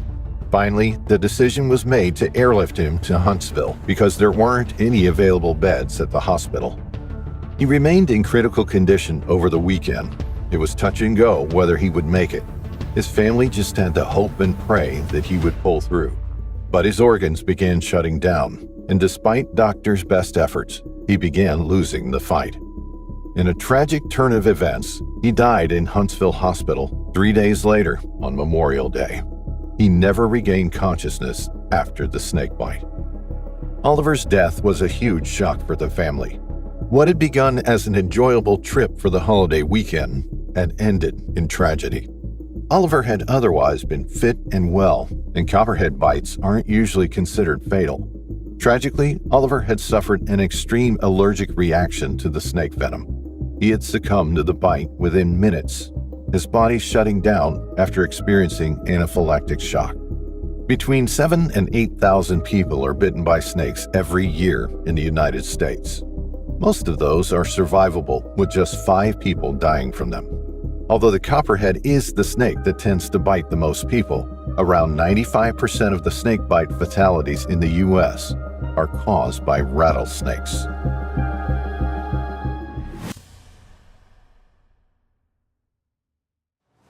While most religious people attend church to pray, sing, and be thankful for all that is good in the world, other services offer something different: snakes. And it's not as uncommon as you might think. At 42 years old, Pastor Jamie Coots had 2 passions in life. One was to preach the good word of the Bible, and the other was handling snakes. While most of his services involved singing, preaching, testifying, and praying, occasionally he combined his 2 passions and brought his pet snakes into the church. Snake handling of this kind is considered a misdemeanor offense by law, but it's rarely enforced out of respect for religious freedoms. But handling deadly snakes and assuming that through preaching about the Lord will afford you immunity is a dangerous thing to believe in. Jamie's religious beliefs were so strong that he truly believed that the Lord would protect him against all harm. And for 22 years, he seemed to be right. It seemed that the Lord was shining down on him. Although he was a third-generation snake handler and grew up around the animals, luck, or perhaps his faith, was about to run out. He had been bitten 9 times by rattlesnakes and had rejected medical intervention each and every time. The power of the Lord would protect him, and that is all that he needed. While some prayed for his speedy recovery, Jamie's positive mental attitude and strong faith pulled him through each time. But those bites he had sustained weren't without their problems. One bite in 1993 nearly killed him, and he lost part of his finger to another bite in 1998. But at least he survived them, for now. Preaching using serpents is a unique and mysterious Christian sect. Some words from the Bible referring to immunity from snakes have been taken literally. During the services, Christians who feel empowered by God place their hands into boxes and stroke or pick up venomous snakes, believing that they will not be harmed. The pastors don't worship the snakes. Instead, they use them to convince non-Christians that God protects them from harm. There are about 125 snake-handling churches across the United States, and the species used range from rattlesnakes, cottonmouths, and copperheads. The majority of these churches are situated in the Appalachia region of the eastern states. On Saturday, February 15, 2014, Jamie was preaching in the Full Gospel Tabernacle in Jesus' Name in Kentucky. It was a church that was founded by his grandfather in 1978. Prior to his life in the church, Jamie primarily worked as a truck driver for a mine. His fascination with snakes started at a young age, but it wasn't until he was 23 that he was considered a snake handler. When he became a pastor, he began touring to different churches, taking with him his beloved snakes. At his own church, he increased the number of snakes he used in the services, and he also increased the proportion of those with lethal potential. He was dicing with death. His practices were well known, as he had been featured in a National Geographic documentary called Snake Salvation, which focused on the unusual way of teaching the Bible. This only added to interest in his form of preaching, and people traveled from far and wide to witness his services.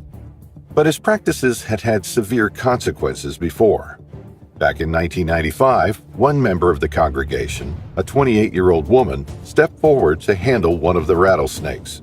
She truly believed that she would be protected from the reptile's venom by God.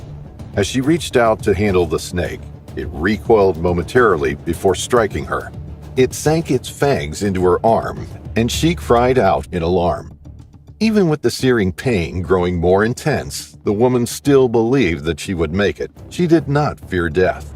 Instead, she knew that God was with her, and she was carried back to Jamie's house, where she lay on his couch as the venom took hold. Other members of the congregation joined her, standing around her praying as she lay there growing weaker and weaker. Hours later, she died. Despite tragedies like this, Jamie continued to use the practice of snake handling in his churches. He seemed to be above the law. Regardless of the fact that it was his snake that killed the woman, or that he had preached that it was safe to handle the snakes for those who truly embrace God, Jamie was never held accountable. He was initially charged in connection with the death, but the judge decided not to pursue it. Years after that tragic incident, Jamie was arrested in 2008. He was accused of illegally trafficking snakes. His obsession with the reptiles was not only getting others into trouble, but now he was picked up by officers for disobeying the law. Later, Jamie acquired the permits he needed to transport snakes across the states. Now, as he conducted his service in February 2014, he held up 3 different rattlesnakes. He loved the way they moved and their beautiful coloration and skin patterns. As he held his favorite snake in his hands, the congregation enthralled by the spectacle, danger was just moments away. He loved the feeling of handling the dangerous snakes. He knew that a single bite could kill him, and yet he never felt afraid. It was the power of his faith and his belief that everything would be all right that kept his fear at bay. But perhaps he was blinded by his faith. Perhaps it was foolhardy to invite members of the congregation to risk their lives to prove that God was protecting them. As he held his favorite snake out in front of him, it suddenly wheeled around and bit Jerromy on his right hand. He instinctively withdrew his hand. About 25% of rattlesnake bites are dry bites, meaning that no venom is injected when the animal bites you. Maybe the previous 9 bites Jerromy had received were dry, and that's how he survived. As a small amount of blood trickled down the back of his hand, it was clear that the snake had pierced his skin and likely injected venom. But Jerromy remained calm in front of his audience. He retreated to his home, believing that, like the previous times, he would be spared by the good Lord. But the venom was coursing through his body, eating away at his tissues and cells. Blood began leaking from his vessels. The clotting mechanism was impaired. Just like a cat, it appeared that Jerromy only had 9 lives. He had boasted about surviving the previous bites, but it seemed that on this 10th occasion, his body couldn't handle it. Jerromy felt lightheaded and dizzy as he lay down on his sofa, trying to remain calm.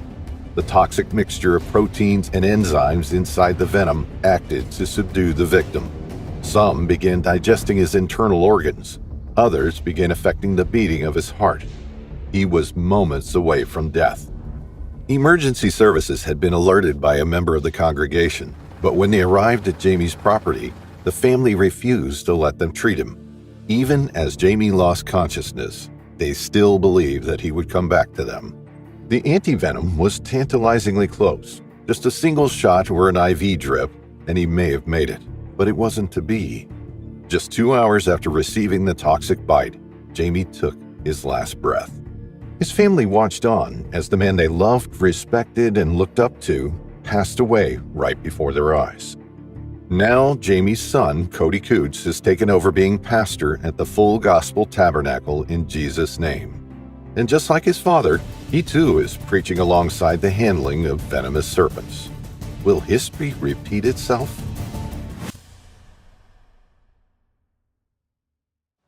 When you kiss your children goodbye as they leave for school each morning, you don't for 1 minute expect it to be the last time. But that is exactly what happened to 17-year-old Melody Chiputura's parents in Zimbabwe on January 12, 2023. Melody was a Form 6 pupil at Rushinga High School in Mashonaland. Situated in northern Zimbabwe, the region largely consists of rolling hills, river valleys, and is bordered by the Zambezi River. She was a dedicated individual who took her education seriously.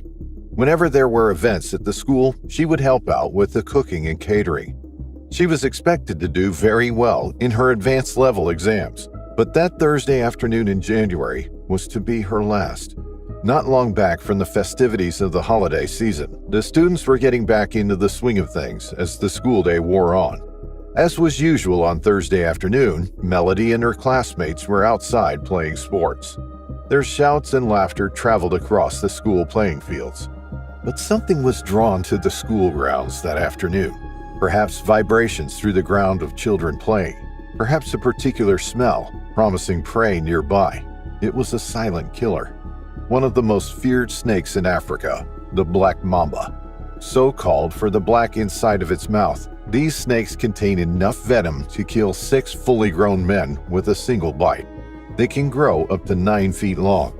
Although they are shy of humans and try to avoid conflict, they are also known to be naturally aggressive snakes, unafraid of striking if something or someone comes too close. They seem to have no fear.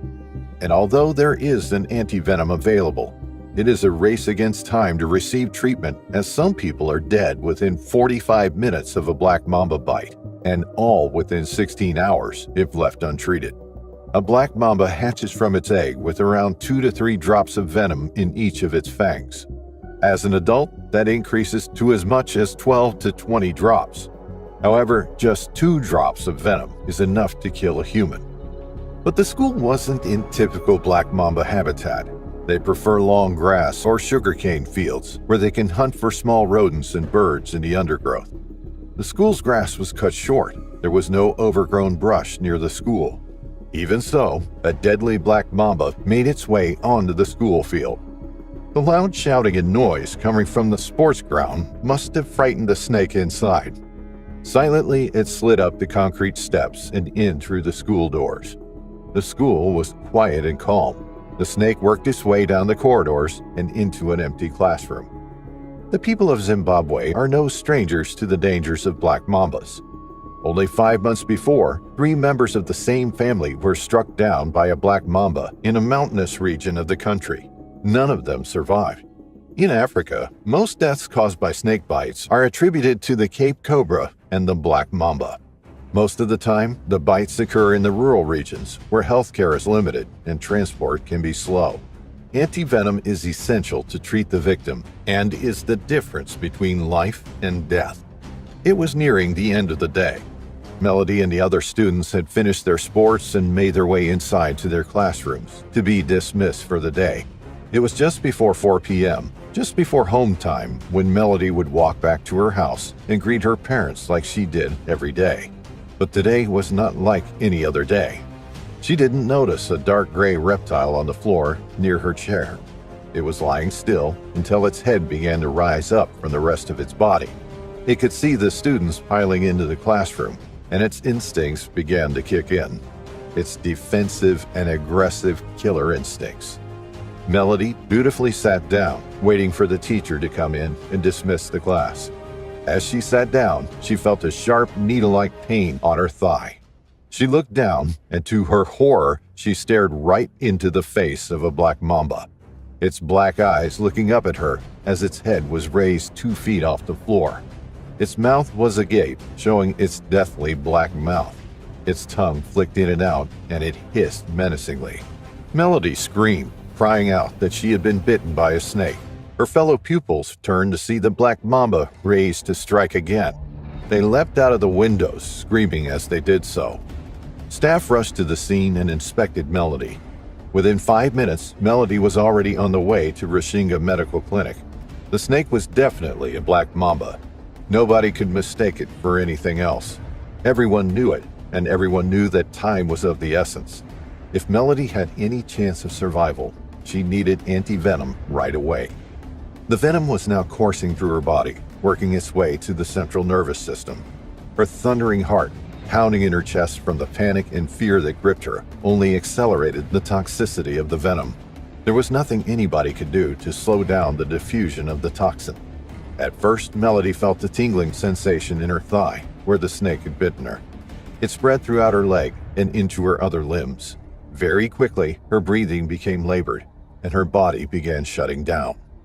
The black mamba's venom works by affecting the transmission across the motor end plate of nerves. This stops messages from crossing from the nerves to the muscles, essentially causing paralysis. This means the muscles involved in breathing and in keeping the heart beating cease to function, and the victim dies from cardiac and/or respiratory failure. Cardiac and respiratory support can be applied to keep the victim alive while the muscles are otherwise paralyzed. Antivenom is administered intravenously, as uptake from a muscular injection is considered too slow. Melody's parents were called while she was en route to the medical clinic. She was rushed through the doors, and her parents arrived just 20 minutes after Melody had been bitten. They brought with them an herbal healer, someone they hoped could save their daughter's life. But herbs weren't going to fight off the toxicity of black mamba venom, one of the most potent toxins known to man. The local Chimhanda hospital was also called by the school, and the doctors told them to bring her there straight away, along with the snake if it had been killed successfully. Positive identification was paramount to administer the correct antidote, but Melody didn't have a chance at receiving any antivenom. She never made it to the hospital, and she died just 30 minutes after being struck in her classroom. It is still unclear exactly what the snake was doing in the school building, as the grounds were so far away from its typical habitat. There was a report that a villager had earlier spotted the snake in the local community and had attacked it.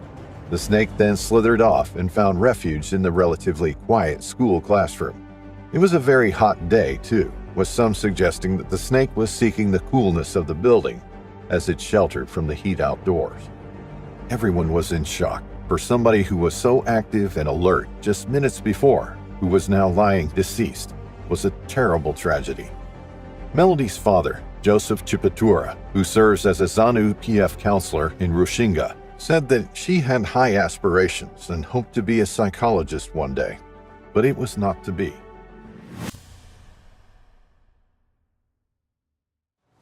Ever since he was a boy, William Marty Martin was fascinated with snakes, specifically timber rattlesnakes.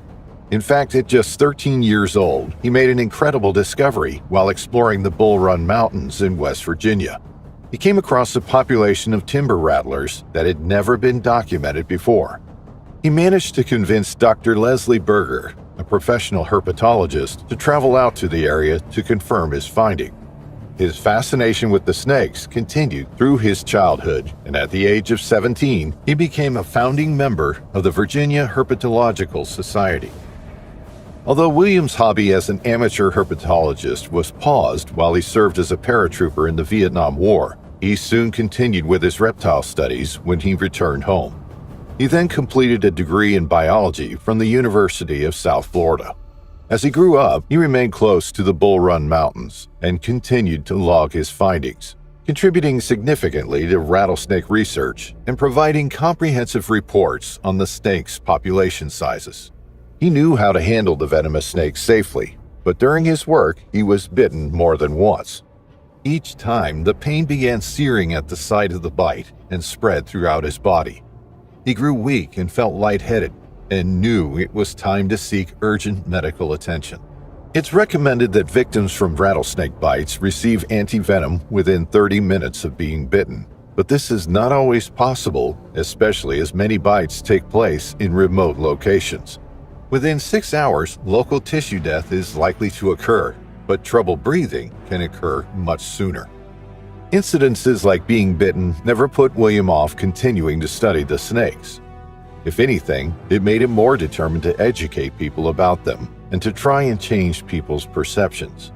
He was made of tough stuff, and despite his small stature, he had an almost unrivaled resilience, which served him well during his escape from a Colombian prison after being falsely imprisoned. William's reptile work was all done independently. He conducted the research through his genuine interest and love for the animals. He was not affiliated with any university or research unit. Instead, he secured small grants along the way to fund his work, and had always preferred to follow a more natural research route, such as that of earlier explorers. He traveled to Africa, Asia, and South America studying venomous snakes. He even appeared alongside Steve Irwin on one of his crocodile hunter episodes, showing Steve the timber rattlers he knew so well. But handling snakes all the time, some would argue that, although they are not typically aggressive snakes, his luck would eventually run out. Timber rattlers are a type of pit viper. Although they are venomous, they rarely inflict harm on humans because they are so shy, often slithering away as soon as they detect people nearby. Even when they are accidentally stepped on, they tend not to bite as they prefer to conserve their venom for prey. Being able to find timber rattlesnakes to document their movements and population numbers is no easy feat, as they are considered elusive and are listed as endangered in Virginia. Similarly, climbing the trails throughout the Bull Run Mountains Preserve can be challenging. But when you're in your 80s, those things become even more impressive. More recently, he documented the effects of climate change and human encroachment on the populations. Throughout much of the year, he trekked through the wilderness in search for the elusive species. Although William had turned 80, age didn't seem to slow him down. He still loved his rattlesnakes, and he still continued his work. He regularly trekked up into the mountains to some of the most remote places to find the snakes. The previous year, at the age of 79, he trekked for more than 7 hours in a single day to search for the snakes, and came home without having found any. Usually, though, he would find them, and he would make his counts and record the numbers. Occasionally, he was accompanied by the preserve's manager, Joe Villari, who by his own admission often struggled to keep up with the 80-year-old. But with old age sometimes comes vulnerability. Although physical and mental strength go a long way to staying active, sometimes age is against you, regardless of what you do to try and counteract that. Despite large numbers of rattlesnakes in North America, spreading from Texas to New England, fatalities from bites are rare. The species is one of about 30 venomous snakes living in the U.S. Although almost 3,000 snake bites are reported every year, venomous snake bites account for only around 5 deaths each year, and these are typically in the very young, the very old, or those with weakened immune systems. On August 2, 2022, William was at home in Harpers Ferry, West Virginia. By now, he was considered a leading authority on timber rattlesnakes and was widely known across the herpetology community. He was about as experienced as they come when it came to venomous snakes. At home, he had a captive timber rattler. That morning, as William went to handle the snake, disaster struck. He picked the snake up as he had done so many times before. The snake was agitated, and something spooked it. And rattlesnakes can strike at 6.5 miles per hour. This might not sound like much, but when you consider the short distance they cover with a single strike, they can lunge up to 3 feet in the blink of an eye. Suddenly, William's pet snake lunged forward and struck him. It was so rapid that William didn't have time to react. He immediately lowered the snake back into the tank and inspected the bite. 2 small puncture wounds were just visible on William's skin. Some blood trickled out of the wound, a sure sign that he had been struck. But was this a venomous bite or a dry bite? Venomous snakes can sometimes deliver dry bites, on average around 25% of the time. This is when they bite, but they don't inject any venom. They can serve as a warning bite without the lethal effect. But William's bite, unfortunately, wasn't a dry one. The tingling sensation around the injury grew. It was a feeling that he was familiar with, though one which he knew meant needed medical attention. He called out for his wife of 16 years, Gwen Miller, and she came immediately. At his age, it was a worry for Gwen to witness, and she drove William to the nearest hospital, where he was admitted for treatment. Although it seemed like a routine procedure that William had been through before and come out on the other side unharmed, this time something was different. Things took a turn for the worse. As the venom began coursing through William's body, it began to destroy tissues and targeted organs. William's vision became blurred, and although he received anti-venom in a timely manner, his breathing became labored. Doctors continued to treat him throughout the night, but complications arose and he became weaker. His wife and daughters were called, and they sat by his bedside during his final moments. William died the day after being bitten by his captive timber rattlesnake. Tributes poured in as the news of his passing spread. Stories were told of the incredible man he was and how he survived some truly challenging situations while traveling abroad and serving in the U.S. Armed Forces. However, although he lived a long and adventurous life with many incredible travel tales, he was still sorely missed by his friends and family.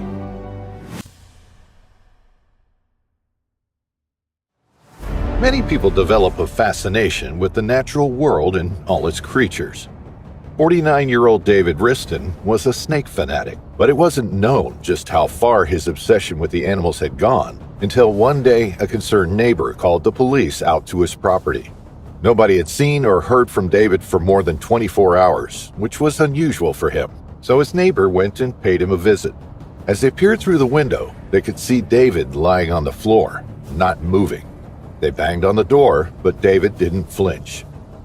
It was the evening of January 19, 2022, when police officers turned up at David's property in Pomfret, Maryland. When officers arrived, they immediately broke down the door and stormed the house. They found David lying on the floor. At first, it was assumed he had suffered a heart attack or something similar. But what had happened? The officers were about to find out, although it threw up more questions than answers. David began collecting snakes when he was younger. What began as a hobby turned into something much more. He was fascinated by every tiny detail. He considered himself an expert, poring over snake books and facts. Over the years, his snake collection grew. To allow him to keep pet snakes, he secured a captive reptile and amphibian permit in Maryland. It allowed him to keep certain snakes on his property. But what officers found when they entered his house that day was something that they had never seen before.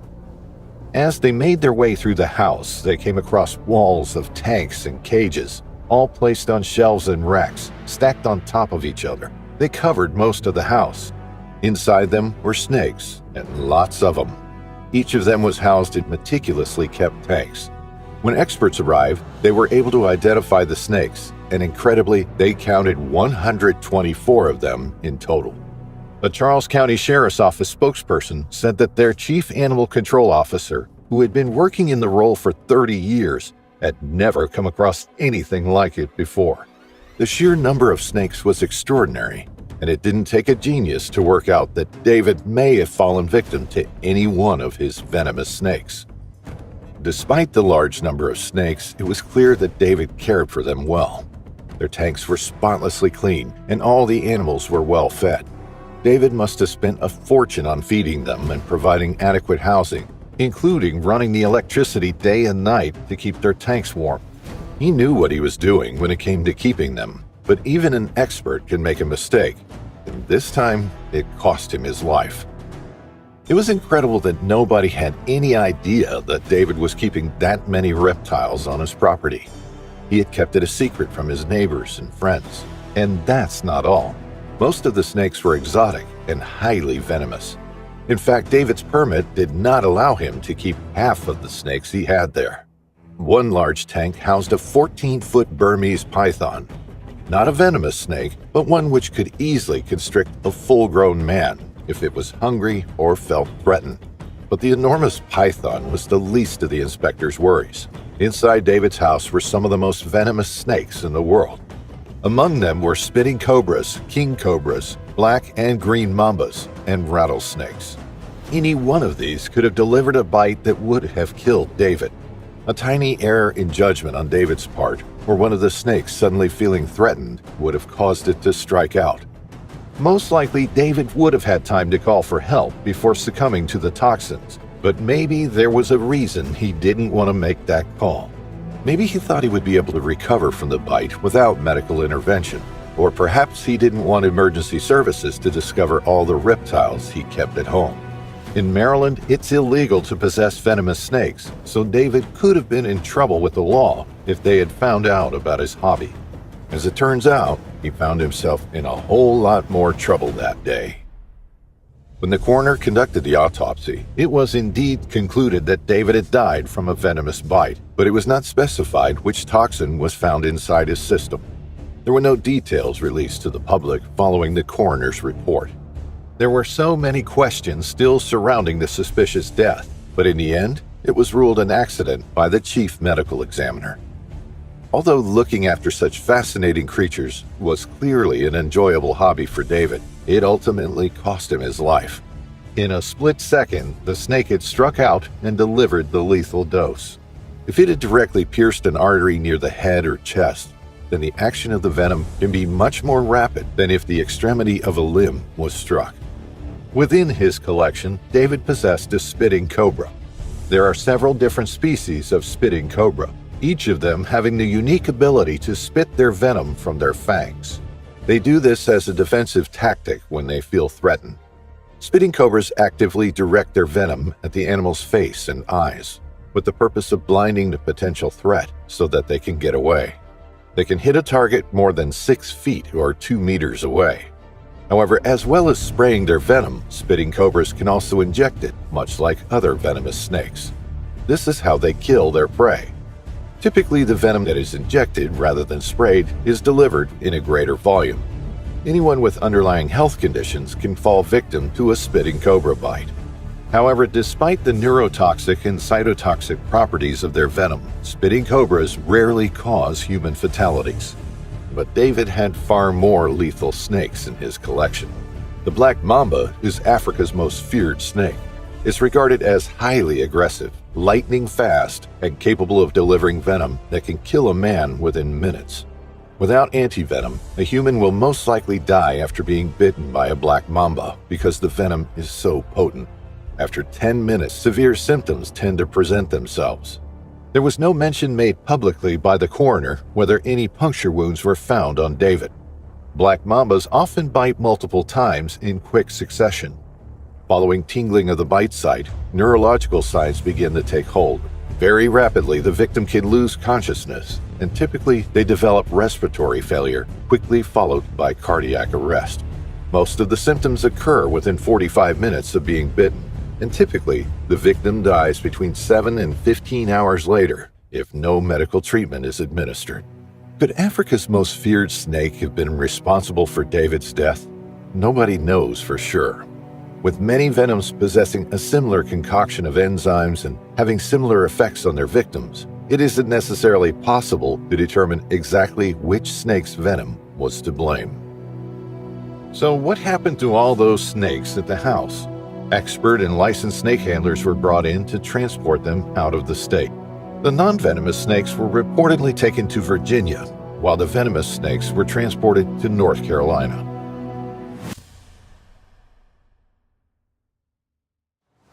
On May 27, 2019, 62-year-old Priscilla Meredith was gardening at her home in Brunswick, near the Georgia coast. Originally from West Virginia, she had lived more than 30 years in Brunswick. She was born with a green hand, always admiring flowers and the natural beauty around her. Priscilla was married to her husband Timothy and had 2 daughters and a son. She was also blessed with 5 grandchildren and 2 great-grandchildren and loved spending time with her family. But at a time in her life when she should have been enjoying retirement and the freedom it offers, Priscilla's life was tragically cut short. After a morning in the garden, she and her sister were collecting up their gardening tools and some stepping stones when Priscilla went to sit down. She hadn't noticed that right beside her was a timber rattlesnake. It was camouflaged among the shrubbery, and it lay coiled and poised. Danger was just inches away. Common throughout the eastern United States, timber rattlesnakes, also known as canebrake rattlesnake or banded rattlesnake, are considered North America's most dangerous snake. It's relatively large, has long fangs, and a high venom yield. However, the antivenom is extremely effective and saves many lives each year. Around 8,000 people are bitten by rattlesnakes every year in the U.S., with only around 12 individuals dying. That's a 0.15% fatality rate.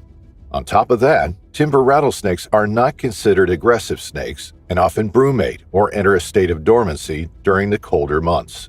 This means that although they can deliver a deadly bite, contact with humans isn't that common. But all it takes is one encounter, and you could be in serious trouble. There are thought to be more than 100,000 adult timber rattlers in the U.S. They are widespread snakes, however, their numbers do seem to be in decline. Hunting and collecting the snakes, vehicle strikes, and habitat loss have all contributed to this. They don't start breeding until they're around 7 years old, and females only produce offspring every 2 to 3 years. So population declines take considerable time to re-establish if they fall for some reason. As Priscilla leaned back and lowered herself to the ground, she came within inches of the snake. Suddenly, it struck out and Priscilla leapt up. She had felt the sharp pain as the fangs pierced her skin. She wheeled around and looked down at the spot on the ground. There, lying hidden among the vegetation, was a timber rattler. Its yellowish-brown body was patterned with dark brown crossbands. Immediately, her sister grabbed her and walked her away from the snake before inspecting the wound. Priscilla tried to keep calm, but her heart was thumping loudly in her chest. The snake had given her a fright. Neither she nor her sister had heard the typical warning sound of a snake's rattle, nor had the snake hissed or raised itself up slightly in a threat display. Instead, the 2 women had been completely oblivious to it, and now Priscilla was in very real danger. There was always a chance that the rattlesnake had delivered a dry bite. In about 25% of venomous snake bites, no venom is delivered, serving only as a warning to the intruder or threat. But it didn't take long before the area around the 2 puncture wounds began to tingle, and Priscilla knew she needed urgent medical attention right away. This definitely wasn't a dry bite. Although rattlesnake bites rarely cause death, that's largely down to the administration of antivenom, without which victims are likely to die. Treatment would ensure Priscilla made a full and speedy recovery. Her husband Timothy rushed her to a Southeast Georgia Health Systems hospital. When she arrived, the ER doctor on call assessed Priscilla's wound. Then, instead of giving the 62-year-old the much-needed antivenom, he called the Georgia Poison Control Helpline. This was standard practice for the hospital in that situation. However, Priscilla was about to be failed by the very people who were paid to look after her. The so-called experts on the other end of the phone told the doctor not to give the antivenom unless there was swelling and bruising around the bite site. When the doctor inspected Priscilla's wound again, there were no signs of swelling or bruising, but she knew that she was beginning to feel the effects of the venom. The doctor reassured her that they would monitor her symptoms, but she did not need the antivenom. By now, Priscilla was displaying textbook symptoms of being envenomated. She developed nausea and breathing problems, and her organs were being affected. All she needed was the antivenom, but doctors withheld it from her. The venom was now coursing through her body. The toxic enzymes were breaking down the internal tissues. The venom from timber rattlesnakes specifically has been shown to induce myokymia, an involuntary quivering of muscles or muscle fibers in localized areas. While Priscilla struggled with the overwhelming toxicity of the rattlesnake venom, doctors simply treated her symptoms rather than the obvious cause. Even when Priscilla went into cardiac arrest, the emergency staff failed to treat her for a toxic snake bite and were convinced her rapid deterioration wasn't linked to the rattlesnake. Miraculously, the medical team managed to bring Priscilla back. It was the hope her family needed. There was a chance that she would make it. She was surrounded by a medical team that should have known what they were doing. She was placed into a medically induced coma and put on a ventilator to help her body recover, but her body struggled to fight off the toxicity of the venom. She had had a bad allergic reaction to the snake bite, which made it hard for her to overcome the effects of the poison. As her kidneys began failing, functioning at less than 30%, she received daily dialysis to keep her going, but the outlook was bleak. Initially, the doctors were hopeful that Priscilla would recover, even if it meant a long, hard road. But it was not to be. As the days passed by, Priscilla never recovered from the bite and very sadly died weeks afterwards. It was a direct consequence of severe medical negligence, and her husband was outraged at the lack of professional care Priscilla received. He and the rest of her family believed that Priscilla could have been saved had she been treated for the rattlesnake bite when she first arrived at the hospital. Timothy filed a lawsuit against Southeast Georgia Health System's Brunswick campus, Atlanta's Grady Memorial Hospital, and Emory University, along with several of the doctors. Nobody could understand why Priscilla was denied the antivenom. If she had been given it when she first arrived at the hospital, then there was every chance that she would have survived. The antivenom is made up of venom-neutralizing antibodies, which help the body to fight against the toxic components of the snake venom. In response to the questions about the care Priscilla received, the medical director at the hospital, Dr. Mohsen Akhlagi, responded. He said that all staff follow recommendations set by the Georgia Poison Control. If they were advised not to administer the antivenom, then they listened to that advice. There were rumors that hospital staff believed that Priscilla was allergic to the medication, which is why she was not given it. Dr. Gaylord Lopez, who was the managing director of the Georgia Poison Control, said that antivenom is only given in 25% of cases. If somebody is suffering from an allergic reaction to the snake bite, then their allergy is treated, and then they are given the antivenom. But this didn't appear to be the case with Priscilla.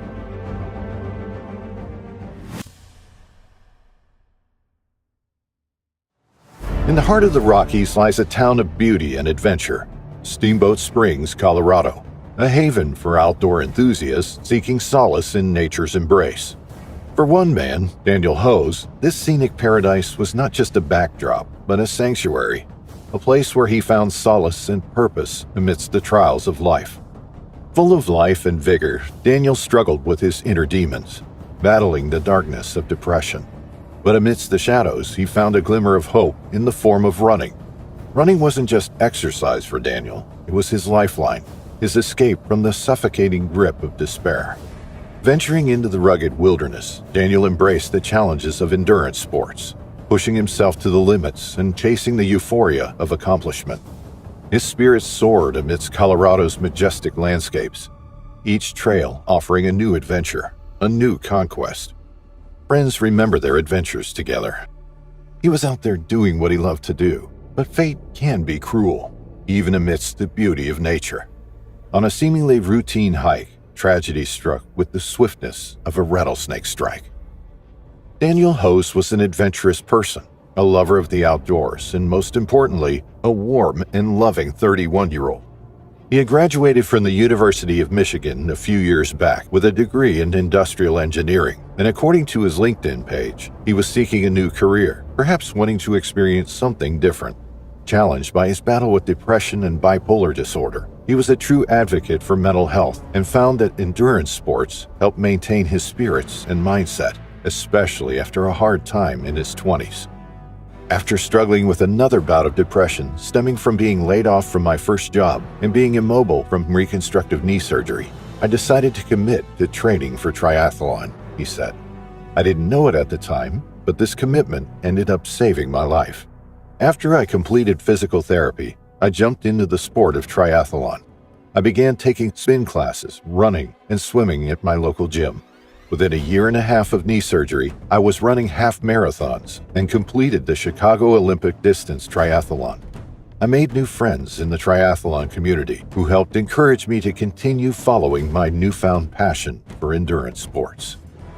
He drew strength and energy from nature and tried to bestow this passion of his onto people like him by volunteering constantly for the Rocky Mountain Youth Corps, mentoring youth through outdoor activities, and for STARS, helping people with disabilities take part in recreational activities. His next move, therefore, didn't come as a surprise. He recently decided to move to Golden to live with his girlfriend, thus the two of them embarking on a new adventure together. Daniel and his girlfriend, tempted by the beautiful early October Colorado weather, decided to spend their Saturday doing what they love most, hiking in the Rocky Mountains. They chose a fairly easy trail, thinking about how they were going to spend some lovely quality time together. In no way was this an unusual trail for Daniel. As an adventure enthusiast with many hikes under his belt, this easy Mount Galbraith trail hike would be a piece of cake. What started as a beautiful Saturday afternoon turned into a runner's worst nightmare. About 1.5 miles up from the Mount Galbraith Trail, tragedy struck. Daniel and his girlfriend unknowingly crossed paths with a rattlesnake. Rattlesnakes in the Rocky Mountains aren't by any means a rarity. However, there are only a few times when a rattlesnake's bite proves to be deadly. The western rattlesnake, also known as the prairie rattlesnake, is the only poisonous snake in the Rocky Mountains. On average, it's estimated that Colorado sees about 200 rattlesnake bites per year. The Centers for Disease Control and Prevention said that nationally, there are 7,000 to 8,000 people bitten by venomous snakes annually, resulting in about 5 deaths per year. So how could this have happened? As most rattlesnakes will not strike at people unless they feel threatened or are deliberately provoked, one simply wonders how Daniel, an experienced outdoor lover, fell victim to a rattlesnake. Daniel simply was at the right place at the wrong time. Rattlesnakes are predators that live in a wide array of habitats, hunting small animals such as birds and rodents, but when provoked by humans, they can most certainly fight back. Daniel's journey took a dark turn when he encountered a deadly snake lurking in the shadows of the trail. Without noticing the rattlesnake, Hohs stepped on it and the snake soon reacted. It coiled around his ankle and struck him ferociously. A venomous bite, a split-second encounter that would alter the course of his fate forever. As the venom coursed through his veins, Daniel's valiant fight for survival began. Against the ruthless potency of nature's wrath, even the strongest falter. Heroically, he tried to walk it off, but the pain he felt in his leg was excruciating. He sat down while his girlfriend desperately tried to find help, and for a second, she thought he was saved. In the race against time, Daniel's girlfriend rallied, desperate to defy the cruel hand dealt by destiny. A doctor in the area came to his rescue, but Hohs grew weak and soon had trouble breathing, and then his heart stopped. The doctor performed CPR until the paramedics came almost half an hour later. They rushed Daniel to the hospital, but it was too late. On October 7, 2017, 2 hours and 12 minutes after the initial call for help took place, Daniel Hohs died. In the end, the silence of the mountains bore witness to a life extinguished too soon, leaving behind a void in the hearts of those who knew him. Daniel's death is, however, surrounded by mystery. The Jefferson County coroner says they have never seen a case like this. Rattlesnake bites are common, but very rarely fatal. The coroner's theories are terrifying. Either Daniel was unknowingly allergic to the rattlesnake's venom, or because he was bitten on his ankle, perhaps near his veins, the venom traveled up faster than usual until his untimely death, only a couple of hours later. What's for sure is that venomous snake bites can be cured, but only if they are immediately treated at a hospital. Unfortunately for Daniel, after the paramedics' late arrival and a long distance away from the hospital, time and fate were not by his side. Daniel Hohs, a beacon of light in a world shrouded in darkness, his legacy etched in the trails he traversed and the lives he touched. A reminder that even amidst the grandeur of nature's embrace, peril lurks in the shadows, a runner's worst nightmare realized. In the aftermath of Daniel Hohs' tragic encounter, the tight-knit community of Steamboat Springs was left reeling, grappling with the harsh reality of nature's unpredictability. As news of his untimely demise spread, an outpouring of grief swept through the mountain town, touching the lives of all who knew him. Yet amidst the sorrow, there lingered a profound sense of disbelief, a reminder of the fragility of life and the strangeness of fate. The incident served as a sobering reminder to cherish each moment, to embrace the beauty of the present, for tomorrow is never promised. Now, only his written words on his blog come to mind.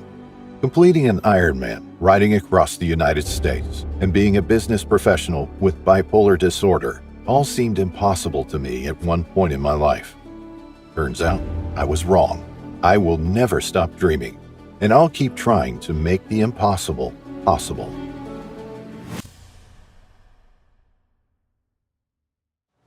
Gypsy was an 8'6" Burmese python, but she was more than that. She was the beloved pet of 21-year-old Shaianna Hare, who had bought her at a flea market for $200 when she was just 14. The snake was docile and lovable. She often traveled with Shaianna on the front seat of the car when she went out. Some people take their dogs and cats along for the ride. Shaianna took her pet python, but Shaianna was unemployed and she no longer had the finances to pay for the snake. Plus, she now had an extra mouth to feed. Her 2-year-old daughter, Shaianna, was growing quickly.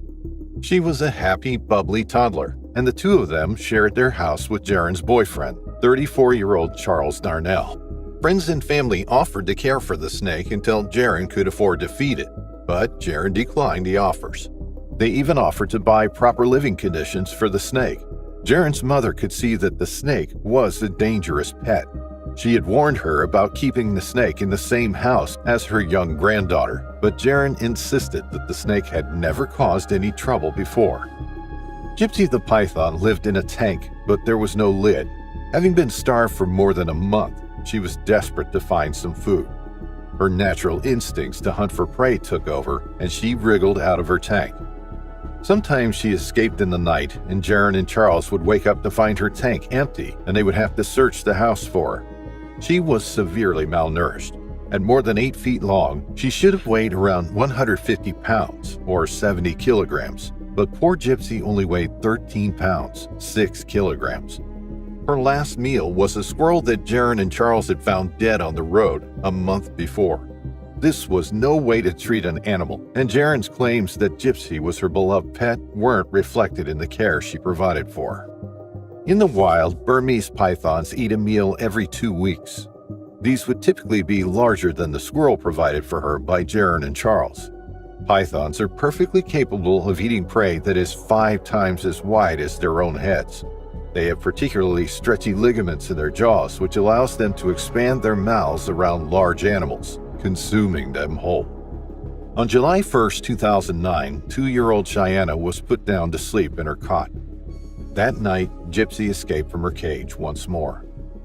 She lifted her head up off her tank floor, and she nosed the duvet that was lying overhead. She pushed her way under it. She had learned how to do this many times before. In the past 4 weeks alone, she had slithered out of her tank at least 5 times. Neither Shaianna or Charles saw this as a threat. No alarm bells were ringing, despite being in charge of a small 2-year-old. This time when Gypsy slithered out, she was determined to succeed. She went undetected as she made her way along the floor. Her movements were silent and stealthy. The house was quiet and still. Her long body was painfully thin, and her small beady eyes dull and withdrawn. The snake could smell Shaianna as it flicked its tongue in and out of its mouth. It pushed its way into the toddler's bedroom undetected, and it raised its head up along the side of the cot. The albino python climbed the side of the cot, pulling all 8 feet of its body off the floor. It curled around the top of the crib and slipped over the top. It could sense the warmth from the toddler's body and the tiny vibrations from her breathing. The snake crawled into Shaianna's bed and quickly wrapped itself around her neck. The toddler squirmed when she felt the pressure, but there would have been nothing she could do. She was tiny in comparison to the enormous snake, and Burmese pythons can constrict by exerting a pressure of 6 psi. In the wild, although they typically prey on birds and small mammals, they can tackle and eat alligators and feral pigs. They are immensely strong and secure their prey with a sharp bite before rapidly wrapping their coils around its body. As the prey animal exhales, the snake squeezes tighter, preventing the animal from taking in another breath, and so the prey suffocates or dies from cardiac arrest. Gypsy squeezed tightly around Shaianna's neck. Her blood pressure built up. She was starved of oxygen, and she was dead within a matter of seconds. The snake bit down on the young girl's head and began trying to consume her, expanding its jaws to envelop the toddler's head, inching her fangs over her prey, pulling it into her mouth. That's how Charles found them. When he went to check on Shaianna, he found the snake coiled tightly around her, its fangs latched onto her head. Cheyenne,'s face was blue and she wasn't moving. Her eyes were shut. He desperately tugged to get the snake off, but it wouldn't budge.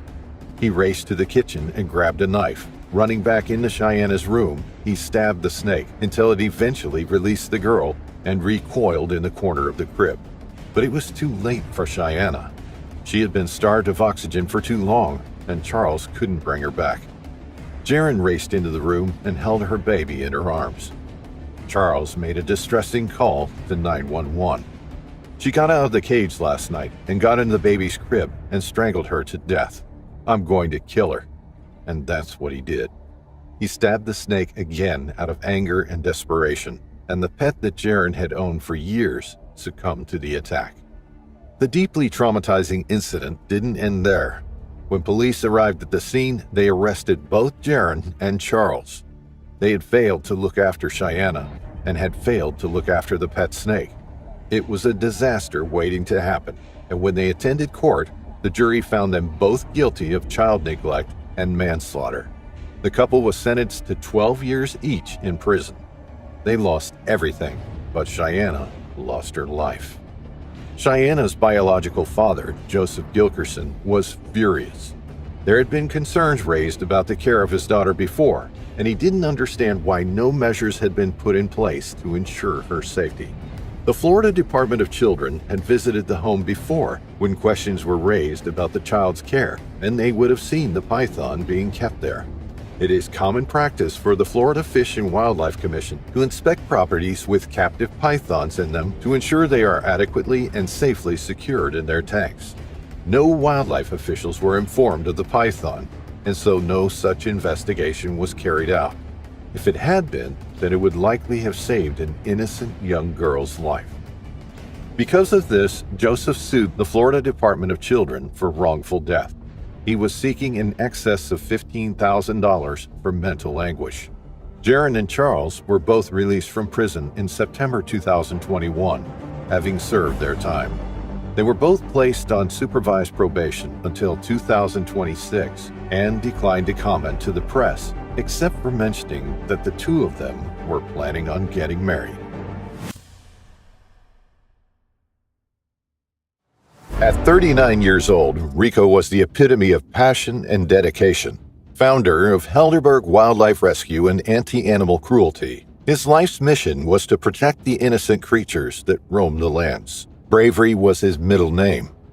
Nothing could stand in his way when it came to rescuing any animal he came across, fighting very hard for the well-being of snakes and every other kind of animal, regardless if they were domestic, wildlife, or farm animals.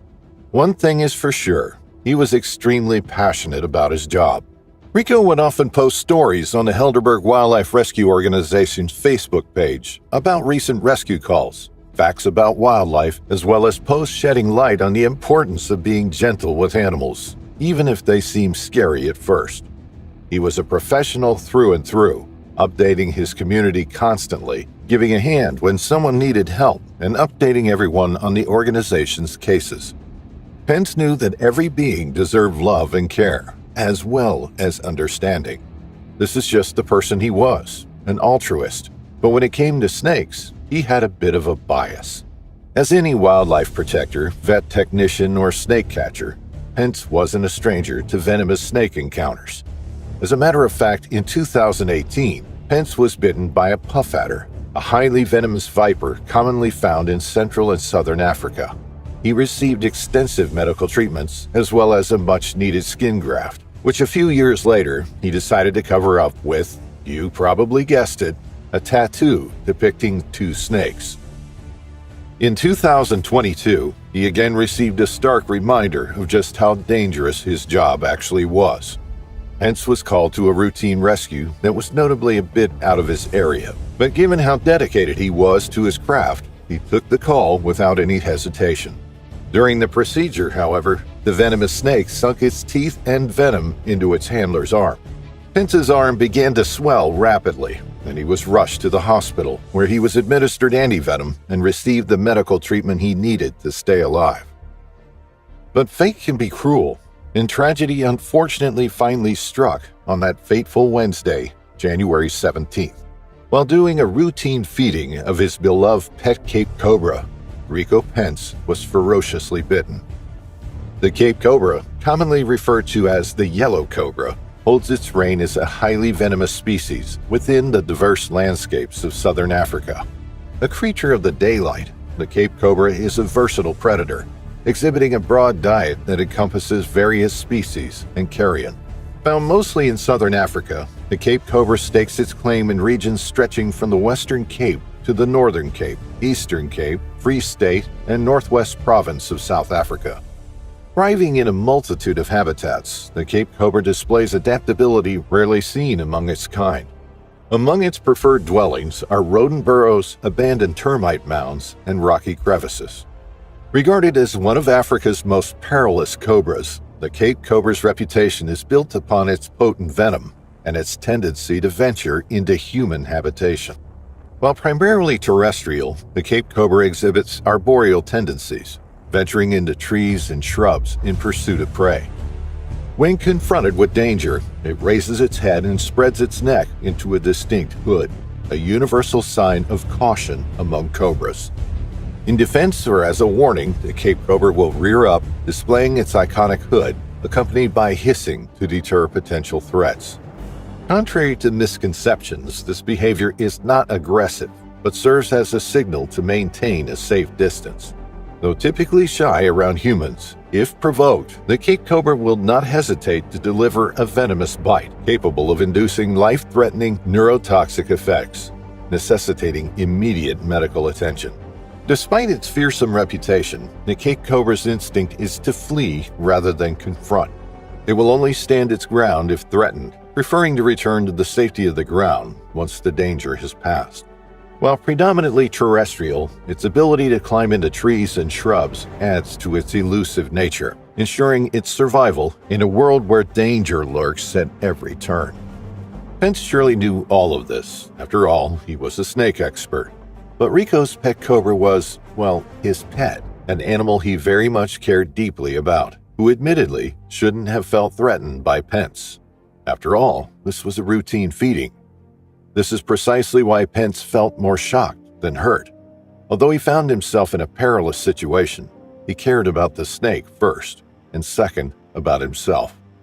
He was rushed to the hospital where he received initial treatment, and was then transferred to a medical center where the doctors kept a close eye on his condition. The news spread like wildfire, sending shockwaves through the tight-knit community. Friends and family rallied around Rico as he fought for his life. Every moment a battle against the venom coursing through his veins. In Vergelegen Mediclinic, Rico clung to hope, receiving treatment after treatment, but the venom was relentless, its grip tightening with each passing moment. Seeing as around 50% of people who are bitten and not treated die, with death taking between 1 and 10 hours, usually from respiratory failure due to paralysis, everyone thought he was out of the woods, given the fact he actually received quite extensive medical care. What nobody knew, however, was that Pentz's body was fighting against the antivenom instead of letting it cure him. According to his mother, it could be that his body had an immune reaction to the antivenom, possibly because only 20 months passed since his previous bite by a puff adder. The snake venom specialists referred to Rico's case as a special case, and they were baffled as to why his body didn't react to the antivenom. As days turned into nights, Rico's loved ones, his wife and his children, stood vigil by his bedside, their hearts heavy with fear, yet fueled by love.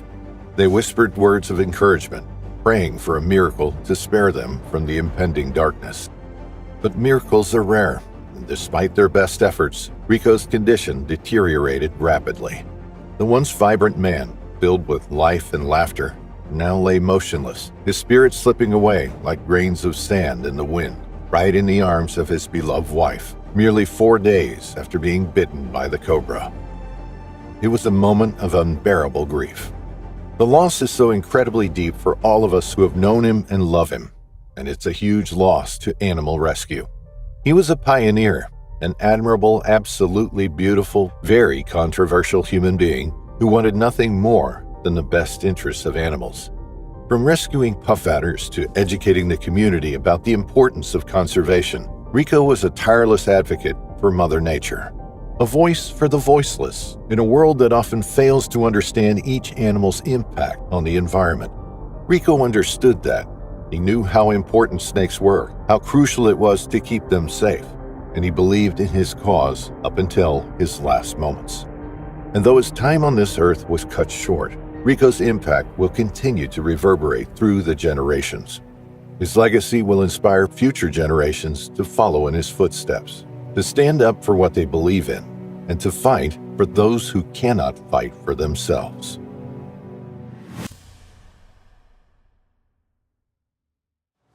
At the age of 23, Cody Coots had a big responsibility. His father had just died of a venomous snake bite while preaching in his church, and Cody had big shoes to fill.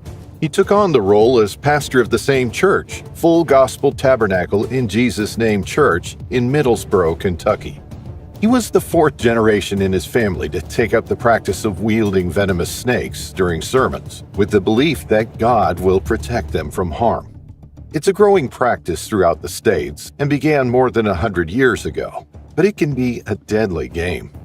Pastors take the word from the Bible literally, following the preaching set out in Mark chapter 16, verse 18. They will pick up serpents, and if they drink any deadly poison, it will not hurt them. Typically, the services are filled with blessings, prayers, and laying hands on the sick. Those inside the building believe in miracles and in the power of God. They truly believe that a higher power will protect them from harm, but many have lost their lives this way. Cody was there when his father, the previous pastor of the same church, was bitten by his favorite timber rattlesnake. He watched as his father refused medical treatment, instead believing that Almighty God would judge whether he lived or died. And 7 minutes later, the decision was made, and Cody's father, Pastor Jamie Coots, collapsed and died from the venomous snake bite. Now, in August 2018, Cody was preaching in the same manner. His devoted congregation, consisting of around 14 individuals who hung on his every word, were enthralled by the young man. He was shouting down the microphone, holding a large rattlesnake up in the air above his head. He was building the tension in the room. Everyone felt the power he was bringing into the building. Members of the congregation watched and prayed, all believing in the protection God gave them. But in less than a split second, as Cody raised the snake up near his head, the snake struck out at him and bit him on the ear. He had been careless and foolish, bringing the snake within striking distance of his face, waving it around without a care in the world. But now that it had struck him, Cody hesitated slightly. The memory of his father being bitten 4 years earlier and collapsing in front of him raced through his mind. But his father had never once dropped a snake. He had been bitten 9 times before, none of them needing medical attention. He had bounced back until that fatal bite in 2014, and even then, he calmly placed the snake back in its box. Cody decided he should do the same. He was well aware that this could be it for him, but he was so fired up from the service he was conducting that he pushed on. He shouted down the mic that he would be protected by God. "I'm not worried," he shouted to his congregation. "God is a healer." Meanwhile, he continued swinging the snake around with no regard for the animal whatsoever. There was little wonder why the snake lashed out. The vibrations from the loud microphone would have been incredibly distressing for the reptile, and being hurled through the air and down by Cody's side would have been terrifying. But in these situations, the snake had no choice but to strike. It was its instinct to strike when it felt like it was in danger. As blood poured from the bite wound, spraying and spattering all over Cody's blue shirt, he put the snake away. The venom was now coursing through his bloodstream. It was now acting on his nervous system, and his body was beginning to shut down. Any medically trained professional would have known that he needed immediate medical assistance. But Cody was defiant. All he needed was God. The searing pain in his ear was now throbbing all the way down his neck. His head felt heavy, and he began to retch in front of his audience. The poison that he believed he was immune from was taking hold. He tried to remain calm, but even with the power of God bearing down on him, he was beginning to struggle. The venom was slowly numbing his body, targeting the essential organs and threatening to stop his heart and his lungs. He stumbled forward, and Big Cody, a man in the congregation, held him up. Pastor Cody told his congregation to take him to the top of the mountain where God would decide whether he lived or died. It was in God's hands now. But Big Cody had enough sense to know that the pastor had a better chance in the hospital with medical treatment than on top of a mountain. He rushed him outside and bundled him into his car. They then raced to the nearest hospital. Cody's initial refusal for medical care had delayed urgently needed treatment. It was now a race against time to get him the antivenom he needed to stay alive. Cody's wife believed that something like this would someday happen to Cody. She knew how devastated the family had been when Jamie had passed away, and now it looked like Cody was following in his father's footsteps. She wasn't particularly religious herself, but she knew how important the church was for Cody. It had been in his family for generations. It was his duty to serve the people of Kentucky, and she wasn't going to stand in the way of that, even if it meant losing him prematurely. When Big Cody and the pastor arrived at the hospital, he was rushed to the emergency room where doctors fought to save his life. He was in a bad way, and nobody knew if he was going to make it. Those in his congregation prayed for him, and those in the emergency room tended to his wounds and pumped him full of the medication to counteract the deadly effects of the venom. Luckily, Cody pulled through. The whole dramatic sermon was caught on camera by a camera crew who was filming his way of preaching for a TV show. It demonstrates the dangers of performing stunts like that, all with the belief that God will save you if you're struck by a serpent. But more and more are succumbing to snake bites during sermons. Sometimes it's members of the congregation who step forward and touch the snake without fear, and other times it's the pastors themselves. Cody's father was just 42 when he succumbed to the rattlesnake bite in 2014. He had also witnessed a lady from his congregation drop dead from one of his snake's bites in 1995. A 60-year-old member of the congregation from a Pentecostal church in Jensen, Kentucky, named David Brock, died in 2015. A 44-year-old pastor named Mack Randall Wolford also died during a service in West Virginia in 2012. Even as the death toll mounted up from this unique way of preaching the Bible, people still attended the services. Today, they are very popular in eastern states and can last anywhere from 90 minutes to 5 hours, depending on the intensity of the occasion. Cody lived to preach another day, but he has since said that he needs to reevaluate his life.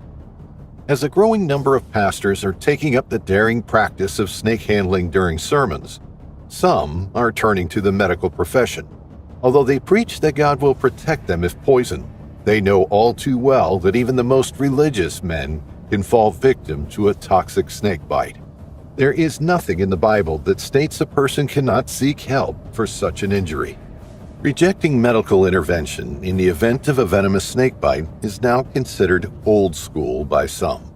But there are a few pastors of the older generation that still hold on to the belief that God will heal them, and when they are bitten and do manage to survive, this only reinforces their belief. An iconic representation of the American outdoors, rattlesnakes can be found all over the country in a variety of habitats, from lush woodlands to dry deserts. Rattlesnakes are respected for their characteristic rattling sound, which alerts their prey to possible dangers. When threatened, rattlesnakes vibrate their tails, producing a loud buzzing sound that serves as a warning to potential predators or intruders. Because of this adaptation, rattlesnakes can defend themselves and avoid conflict without using up needless energy. As ambush predators, rattlesnakes wait patiently for their prey before striking with incredible speed and accuracy when the chance presents itself. Rattlesnakes follow the seasonal cycles of activity and dormancy, emerging from hibernation to bask in the sun and hunt prey during the warmer months. Despite their fearsome reputation, these snakes are not aggressive by nature and will typically only strike in self-defense when threatened or provoked. Most rattlesnake bites occur as a result of accidental encounters, such as stepping on or reaching into areas where rattlesnakes are present. But on a seemingly ordinary Sunday afternoon, while taking the scenic route to Keystone Lake, Barry Lester and his wife Roberta encountered a marvelous timber rattlesnake that would come to alter their destiny forever. It wasn't that unusual for a rattlesnake to appear in the heart of Osage County, Oklahoma, especially after a few months of hibernation. This unusually hot late April afternoon probably was a bit too much for the agile predator, so it cautiously and courageously made its way toward a shady spot where it could lay unbothered, waiting for its next victim. But the snake's plans couldn't be fulfilled, not when Barry Lester set eyes on it and decided to move it, thinking it was in danger. After all, even though that specific road is not that busy, it was possible that any driver who didn't pay enough attention to the slithering creature could have harmed the snake. Barry knew he couldn't let this happen, especially with his lengthy experience in catching and releasing snakes. He was, after all, a conservationist, a man who tried his best to help any sort of animal in danger that came his way. The 57-year-old was also aware of the powerful role snakes have in preserving ecosystem balance. Snakes, like many predators, are key players in controlling the number of prey species, the most notable being rodent species. Roberta, Barry's wife, recounts the numerous times her husband saved snakes from dangerous situations and released them near their home, in hope of killing excessive mice on their property. In recent years, rattlesnakes have faced numerous threats to their survival, including habitat loss, fragmentation, and persecution by humans. That Sunday afternoon, Barry Lester thought of this and decided to act in the snake's favor, safely releasing it far away from dangerous vehicles. This was not an uncommon occurrence for Barry, a man who had danced with danger before, a former rodeo calf roper whose hands had saved many snakes during his life. So when he saw the rattlesnake slowly making its way in front of his car, he didn't think for a second that he would be in danger. After all, he was coming to the snake with an honest heart, truly wanting to help the animal. As he was used to catching non-venomous snakes and releasing them near his house to kill mice, he probably thought it would be a good idea to do so again, until he realized he faced a deadly animal, a timber rattlesnake. In truth, the snake was probably looking for some shade on that hot Sunday afternoon, but when Barry approached it, the snake turned into predator mode. Barry pulled his truck over, slowly got out, and walked cautiously toward the rattlesnake with a brave demeanor, his heart full of kindness and his hands toughened from years of ranching. Sensing that its territory had been invaded, the rattlesnake struck with deadly accuracy, sinking its sharp fangs into Barry's left hand. Barry's hand ached with the pain of the blow, but he kept trying to catch the snake, thinking only of its well-being. But fate, cruel and capricious, had already sealed his tragic destiny. The snake ferociously bit him again, on his right hand this time around. With the venom coursing through his veins, making its way into the man's body, Barry safely placed the rattlesnake into the toolbox he had in the back of his truck, while thinking he needed a plan. He knew how dangerous his situation was, and how imperative it was to make a decision that would save his life. So with every ounce of strength left within him, Barry urged his wife to summon help. He knew that they needed to go to the hospital fast, so without trying to cause panic to his wife, seemingly keeping his emotions in check, they called the ambulance and decided to meet the paramedics at their home. As they raced against time, their hearts heavy with dread, Barry's strength began to wane. The drive seemed so much longer than usual, with both Barry and his wife feeling like they were driving on a loop. Truthfully, this drive would remain in Roberta's memory as the worst one of her life. Lester's once vibrant spirit, now flickering like a candle in the wind, struggled to hold on until paramedics could help him. The poison became more and more powerful with every second that went by, putting out the flame of life with merciless efficiency.